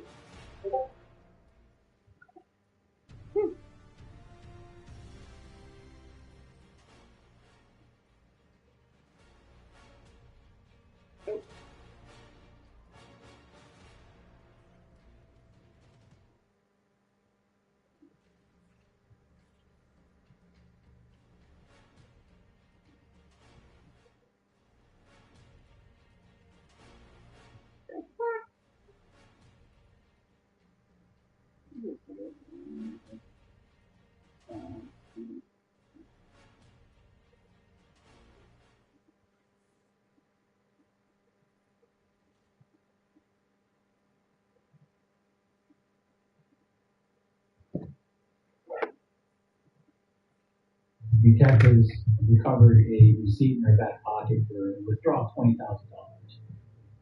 The date was more important, and that date was January 10th. And January 10th was the same day that she went and met with James Hawley and paid him $4,000. When investigators sit down with Angel, she explains that in the months after the death of her husband, James Hawley had become her rock. Angel claims that when she talked to James about Lisa, she was just unloading on a friend. This is your opportunity to explain your actions. Yes, I told you I was mad, but I was just talking and feeling frustrated. She started to say that she was joking, that this was all fun and games, that her and James joked around like this all the time. Wouldn't it be funny if somebody killed Lisa Luke? This was all just a big joke. I thought it was a joke. I could barely sit there. I wasn't a joke. No. Nobody thinks this is a joke. Realizing that a confession isn't coming, investigators confront Angel with her final phone call with James. Word for word, she's dead. Do you want her to be found, or do you want her to disappear? I said, and I thought it was a joke. I didn't think that it was all the truth. I thought it was all right back. On the video, there is you patting him down for a wire. How is that thinking that he's joking? Play that in a courtroom. And I was patting him down for a while. Okay. In a last-ditch effort to get Angel to come clean, investigators asked about the large sum of cash she withdrew from the bank the day before. The same day James Hawley claims she gave him $4,000.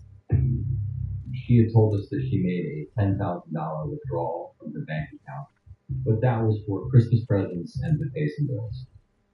That withdrawal received $20,000 didn't match the fact that she, during the whole interrogation, kept telling us it was $10,000 that she withdrew, when in fact it was double that. Angel admits that the evidence looks incriminating, but continues to maintain her innocence. I know, we're so bad. There's all kinds of motivation. I know. All conversation. It looks really bad. I know that.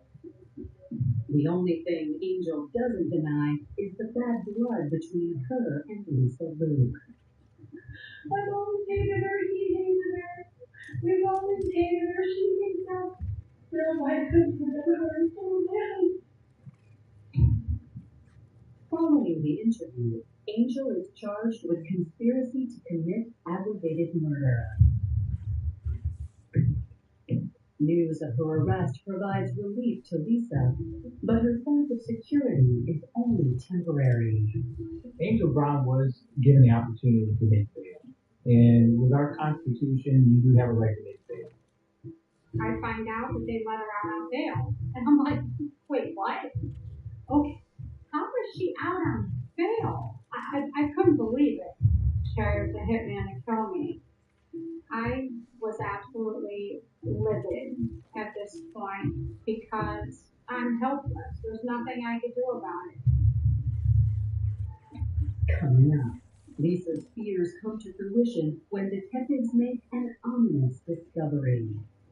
It has a newspaper article with Lisa Luke's picture, has written above it, dead. And a family still searches for answers. What did I do to you to make you hate me that bad that you want me dead?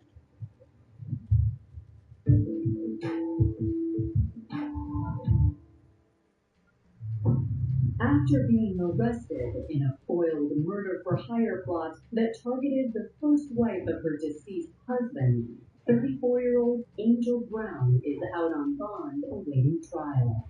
For would-be victim Lisa Luke, it's like living in a nightmare. We lived in fear all the time because we never knew who was outside our house, who was still watching. Nothing like that. There was just no sense of security whatsoever. I just was constantly watching what I was doing. As Lisa and her family remain Authorities in Ashtabula, Ohio prepare for trial. Among the items in their possession is a box that Angel's son grabbed at the time of her arrest. And said to grab a couple of things. That's when I went in and grabbed the box of stuff because I'm in range always and that anything happened. That was the one thing that was most important. We had to make sure we got it. So I went and grabbed it, and when they looked inside of it, immediately took it away. And it includes some drug paraphernalia and some drugs. But there's more. It has a newspaper article, and with Lisa Luke's picture that has written above it, dead. That obviously shows a huge amount of hatred that Angel Brown has towards Lisa Luke. And obviously shows some motive, that she wanted her dead. In August of 2013, 36-year-old Angel's trial gets underway. During the trial, James stated that Angel Brown had a long history of dealing with Lisa Luke. She hated Lisa Luke to the core. She did not care for the fact that Lisa Luke was always involved in her life because of the fact that Daniel was behind on child support. She felt that Lisa Luke was harassing her at times, and she had gotten to the point where she just wanted her out of her life. James Hawley isn't the only powerful witness to take the stand. I went up on the stand and I told my story, and Angel made sure to keep her head down. She never tried to look me in the eye. She laid the foundation. The motive was greed. The motive was hatred. The motive was, this woman is about to take everything from me, wants to take everything from me, and I'm going to kill her. When it comes time for the defense, Angel takes the stand. Her testimony hits a familiar note. She's trying to convince the jury that this was all a joke. I didn't mean it. It was all a joke. The jury convenes. Just 2 hours later, they announce they have reached a verdict. When they came back guilty on both counts, it was a huge relief, not just for us, but for Lisa. When the verdict was read, I was so happy. The judge at sentencing gave Angel Brown 9 years. It wasn't the maximum, but under Ohio law, it was probably as close as he could get to the maximum.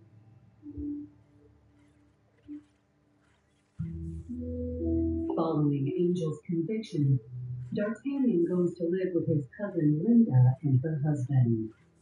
We are so proud of Dar and who he is and the man that he's become. We tell him he can be anything and achieve anything he wants in life. My life now with Linda Lee is really good. When mom sends cards and stuff, I write refuse return to sender on them. And I've written a letter to the magistrate, I've written a letter to the prison for her to stop writing me, but she still keeps writing me. I'm not afraid of her. I don't care that when she gets released, as long as she stays away from me. As for James Hawley, Lisa Luke believes she owes him a debt of gratitude. My thoughts about James Hawley are that essentially he quite possibly saved my life. He did the right thing. There's always a passion at the bottom of a murder. And in this case, that passion is hate. What did I do to you to make you hate me that bad that you want me dead? I didn't steal your husband. You rode along, come on in and took mine. And that comes from her place of insecurity. That comes from her own mind. Angel Brown served her 9-year sentence in the Ohio Department of Correction. She was released on supervision in 2022 at the age of 45.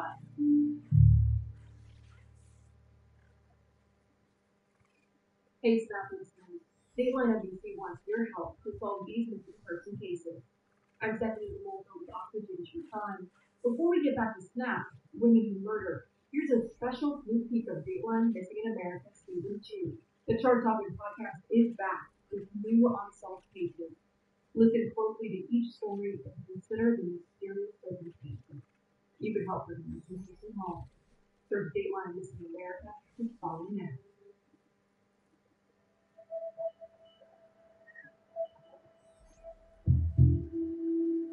It was a little windy that March morning in Hope Mills, North Carolina. Spring was just around the corner on a crisp, dry day. In a ranch-style house on McDonald Road, Kent Jacobs pulled on a familiar weekend uniform, his black Harley-Davidson sweatshirt, and his black sneakers. Kent and his mom had a Sunday routine. She would head to church. He would take a walk. Usually Kent turned right onto McDonald, and a quarter-mile later made a left, passing mobile homes and patches of woods. Along this stretch of country highway, it was common to see Kent walking alone, and people knew him by his dark hair and ready grin. It was a well-worn path. You knew it was always the same. Always the same. That is Kent's brother, Keith Jacobs. He says Kent's destination on his weekend walks was a place close to Kent's heart, the neighborhood where Kent grew up, where he could hang out with his childhood friends for a few hours. Kim Baber is Kent's sister.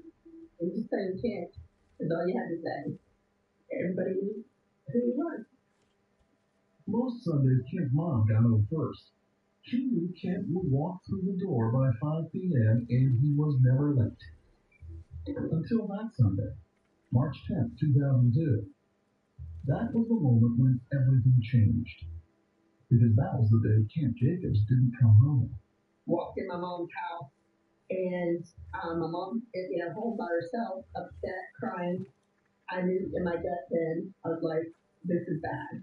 It was a different kind of upset for my mom for the first time that I'd ever experienced when it came to Kent. I knew my mom knew something was wrong. Before we go on, here's something important to know about Kent Jacobs. He was a 41-year-old man with a developmental disability that had left him with the mental capacity of a child. If Kent were in trouble, he might not even know it, or he might not know how to escape it. This is a story about a man everyone liked, and about his family's unrelenting search for answers. I dream about it still quite a bit. I'll be honest with you. Your life changed a lot as a result of this. You left New York. I did. It's also the story of a mystery that haunts a retired detective. It keeps me up at night. I play the shoulda, woulda, coulda game. She found a tantalizing clue buried in a case file. It might or might not be the key to unlocking this puzzle. You think this is all going to end with Kent Jacobs being found? I hope so. I pray it does.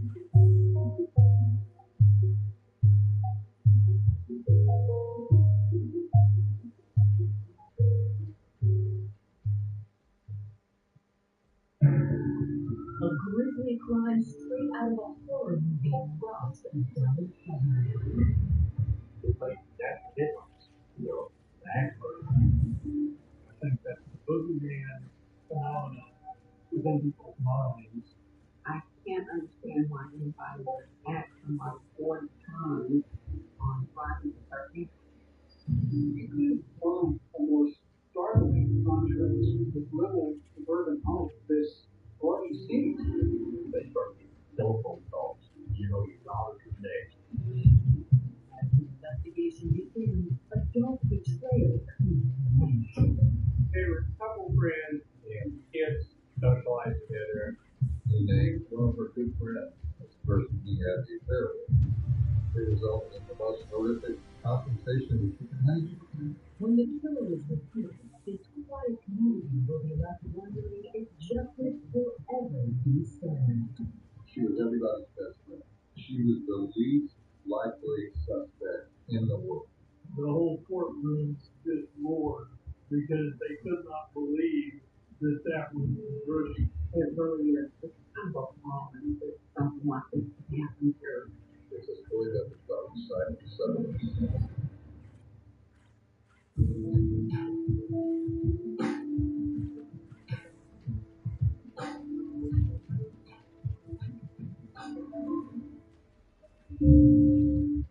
The quaint town of Wiley, Texas is a popular suburban escape from the hustle and bustle of Dallas city life. This little town with an old church and an old courthouse and an old police department. It was self-consciously quaint. Wiley's a small community, very slow moving, slow paced community. It's a very friendly community. You know, it's really tight knit. June 13, 1980, the charm of Wiley is shattered when resident Richard Parker receives a panicked phone call around 11 p.m. from his neighbor, Alan Gore. Alan Gore was in Minnesota on a business trip saying, I can't get my wife to answer the phone. Something must be wrong. He started getting really concerned after several hours not being able to reach her. Richard agrees to check in on Alan's 30-year-old wife, Betty Gore, and recruits neighbors to do with him. They went around front and they assumed that the front door would be locked. And one of them, just by chance, cracked the door, went open. It wasn't locked. The man cautiously entered the home, calling out for Betty, but the only response is a chilling fire. Gord had two children. There was a baby that was about a year old that was in her crib. She was crying, wet, and obviously been in the crib all day. Now they were truly scared. Of course, they got the baby out of there immediately, gave it to one of the wives of the men. The Gores had another child who was about 5 years old who was actually spending the night at some friends. They gave him out. He had been there. They looked in every other space in the house, and they could see blood on one of them. So they decided to go looking immediately. There's light coming beneath the door, so he's lit up, so and they're looking, and one of them tentatively does. And he sees Betty lying on the floor, completely covered in blood. He immediately says to the two other guys, oh my God, she's blown. His instinct was that she had committed suicide. There was an enormous amount of blood. The blood literally was a half inch to an inch deep or a head of time. Born in 1950, Betty Pomeroy grew up in small-town Kansas, the older sister to two brothers. She was very popular. She was involved in all kinds of school events, music, plays, student council. She wanted to be an elementary teacher, really from the word go. While pursuing her dream in college, Betty met an ambitious grad student named Alan Gore. Alan was a graduate teaching assistant, and Betty was one of his students. As soon as she wasn't a student of his any longer, they got together, and they really quickly fell in love. He saw a very intelligent, smart guy that had a good education, you know, and was capable of doing bigger things. I said, next thing you know, he'll be asking to marry. And she said, yeah, he is. She was very excited. She was very happy. On January 25th, 1970, Betty and Alan struck it out in her hometown. She was beautiful to raise. That's sort of the truth. Everybody knew her, and the whole town was excited. Following the wedding, Alan took a job at a prestigious computer company. He was a big shot in the electronics field, and was off to Dallas to live a very successful life and have children and everything that she wanted. She was a success story from a small town in Kansas. In the late 70s, after the birth of their daughter Alicia, the Gores left the big city and settled in the suburb of Wiley, where Betty quickly got a job in the local school system. they didn't have to worry about money. I mean, I think he made good enough money, and of course, her being a school teacher, I'm sure, helped out considerably too. As they settled into their new home, the boys found community at the church. They started going to this church along with everybody else who were their peers, just because, you know, they'd always gone to church growing up, and it was a social set for them. It was there that Betty discovered a beautiful young housewife named Candy Montgomery. Candy was a really outgoing, likable person. She was very involved in her community, church. She was in the choir, she taught Sunday school, she was on committees in the church. She grew up moving around all over the place, and with her dad and the army, kids were learning to be very social and sociable. She was rebellious, and she always had an eye for the boys. She was always trying to live a more exciting life. When Candy met her future husband, Pat Montgomery, she took a step back from the excitement and became a unique version of herself. She had made a decision after she met Pat that she was going to go the more traditional route. Oh yeah, I want mom. You know, that's it. And when she met Betty and Alan, she had it all. The church, a family, and friendship. They were couple friends and kids socialized together. Their daughters would spend the night at each other's houses, and they would, you know, go swimming together or go to movies together. They were close because their children were close. But Candy and Betty's friendship was put to the test when Betty welcomed her second child in 1979.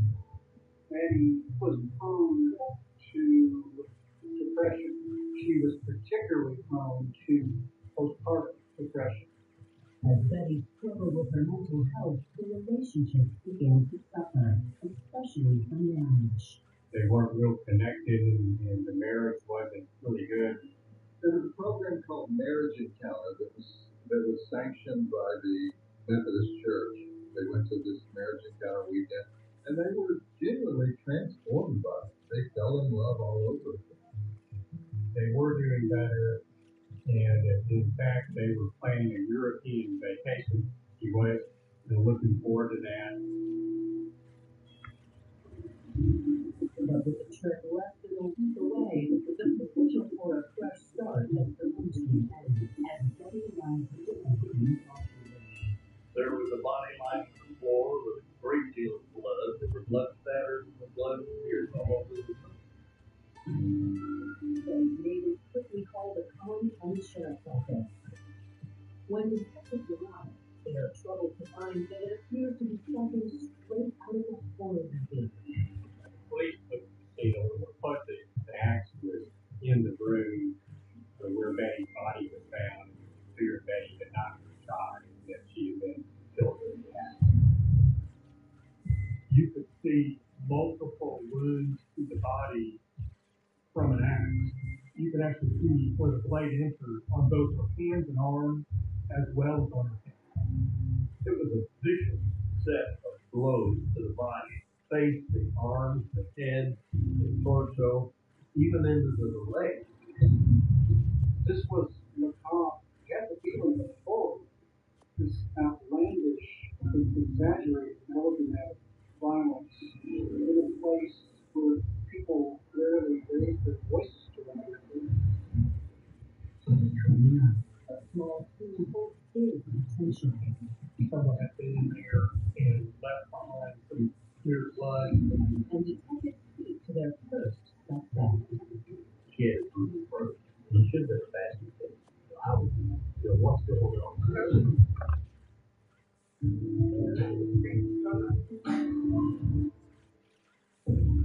On June 13, 1980, investigators in the small town of Wiley, Texas, have just come upon a scene unlike anything they've ever encountered.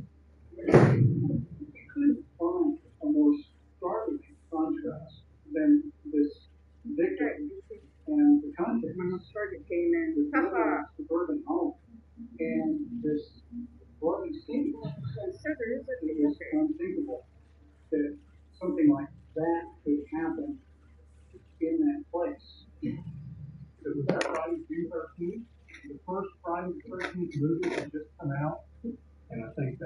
boogeyman phenomena within people's minds.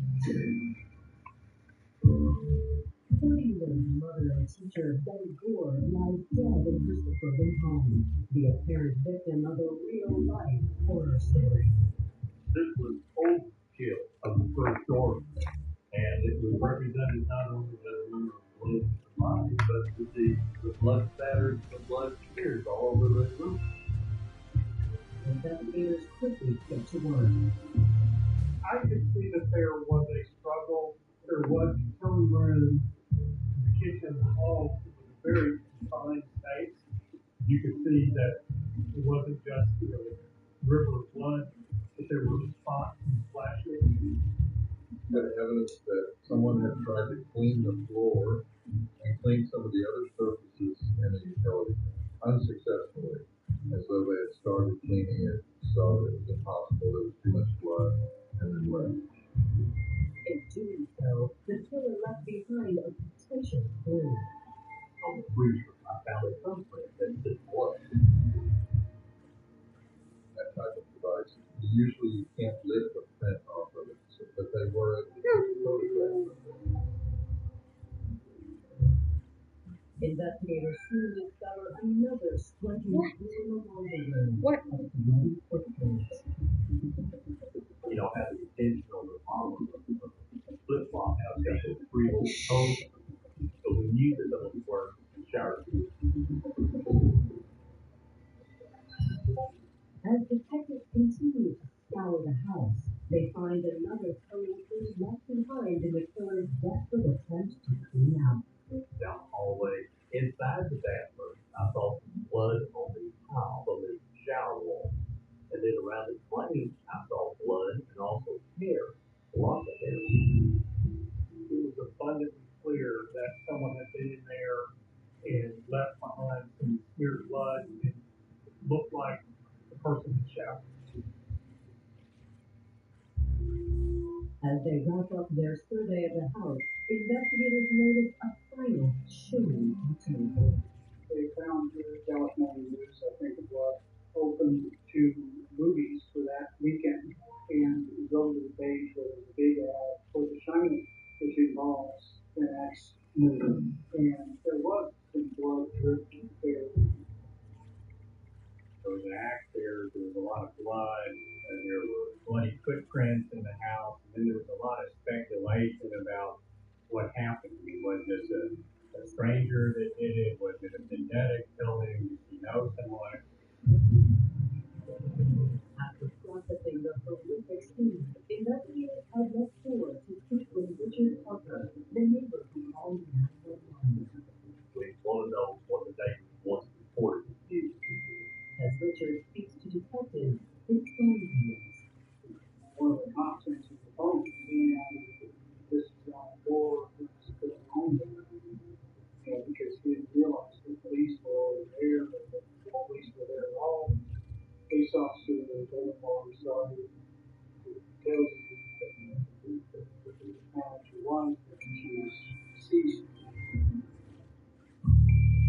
Alan agrees to come home immediately, and before hanging up, provides a rundown of his whereabouts. Alan left in the morning of June the 13th to go to work, and on a flight to St. Paul, Minnesota, later that afternoon. Alan says he travels frequently for work, but he and Betty always kept in close contact while he was on the road. She knew that he was arriving in Minneapolis at a certain time, and they would normally talk on the phone as soon as he arrived in a distant city on his business trip. Alan called Betty before he got on the plane to go to Minnesota. She didn't answer. So he took his flight to Minnesota and tried calling her again when he got there. And she still didn't answer. Alan continued to try to call Betty, couldn't get her, and then he called the neighbor. And so for her not to answer the phone for hours was so far off of their pattern that he knew something had to be wrong. Investigators note that while Alan was being cooperative, his tone was oddly even keeled. I got you. If my wife had been murdered, I think that'd be good. I mean, it wasn't that case. It wasn't like that. It should have been a basket case. I would, here you got the mother of his two children has been brutally murdered. What's going on? Everybody reacts to tragedy in a different way. And so I'm not really faulting him for that. But he didn't seem emotional. Alan was really pretty cold in my estimation. It seemed very strange to the police that Alan goes out of town. He's the first to report that something's wrong, and meanwhile his wife is dead in the house. And so the initial assumption was, well, he must have killed her before he left town. Couldn't stop losing those aspects. Now he can tell all the suspects. Investigators followed and moved. What if Eddie's brother danced at the phone and someone said, I killed her? And authorities took down with a 2 witnesses.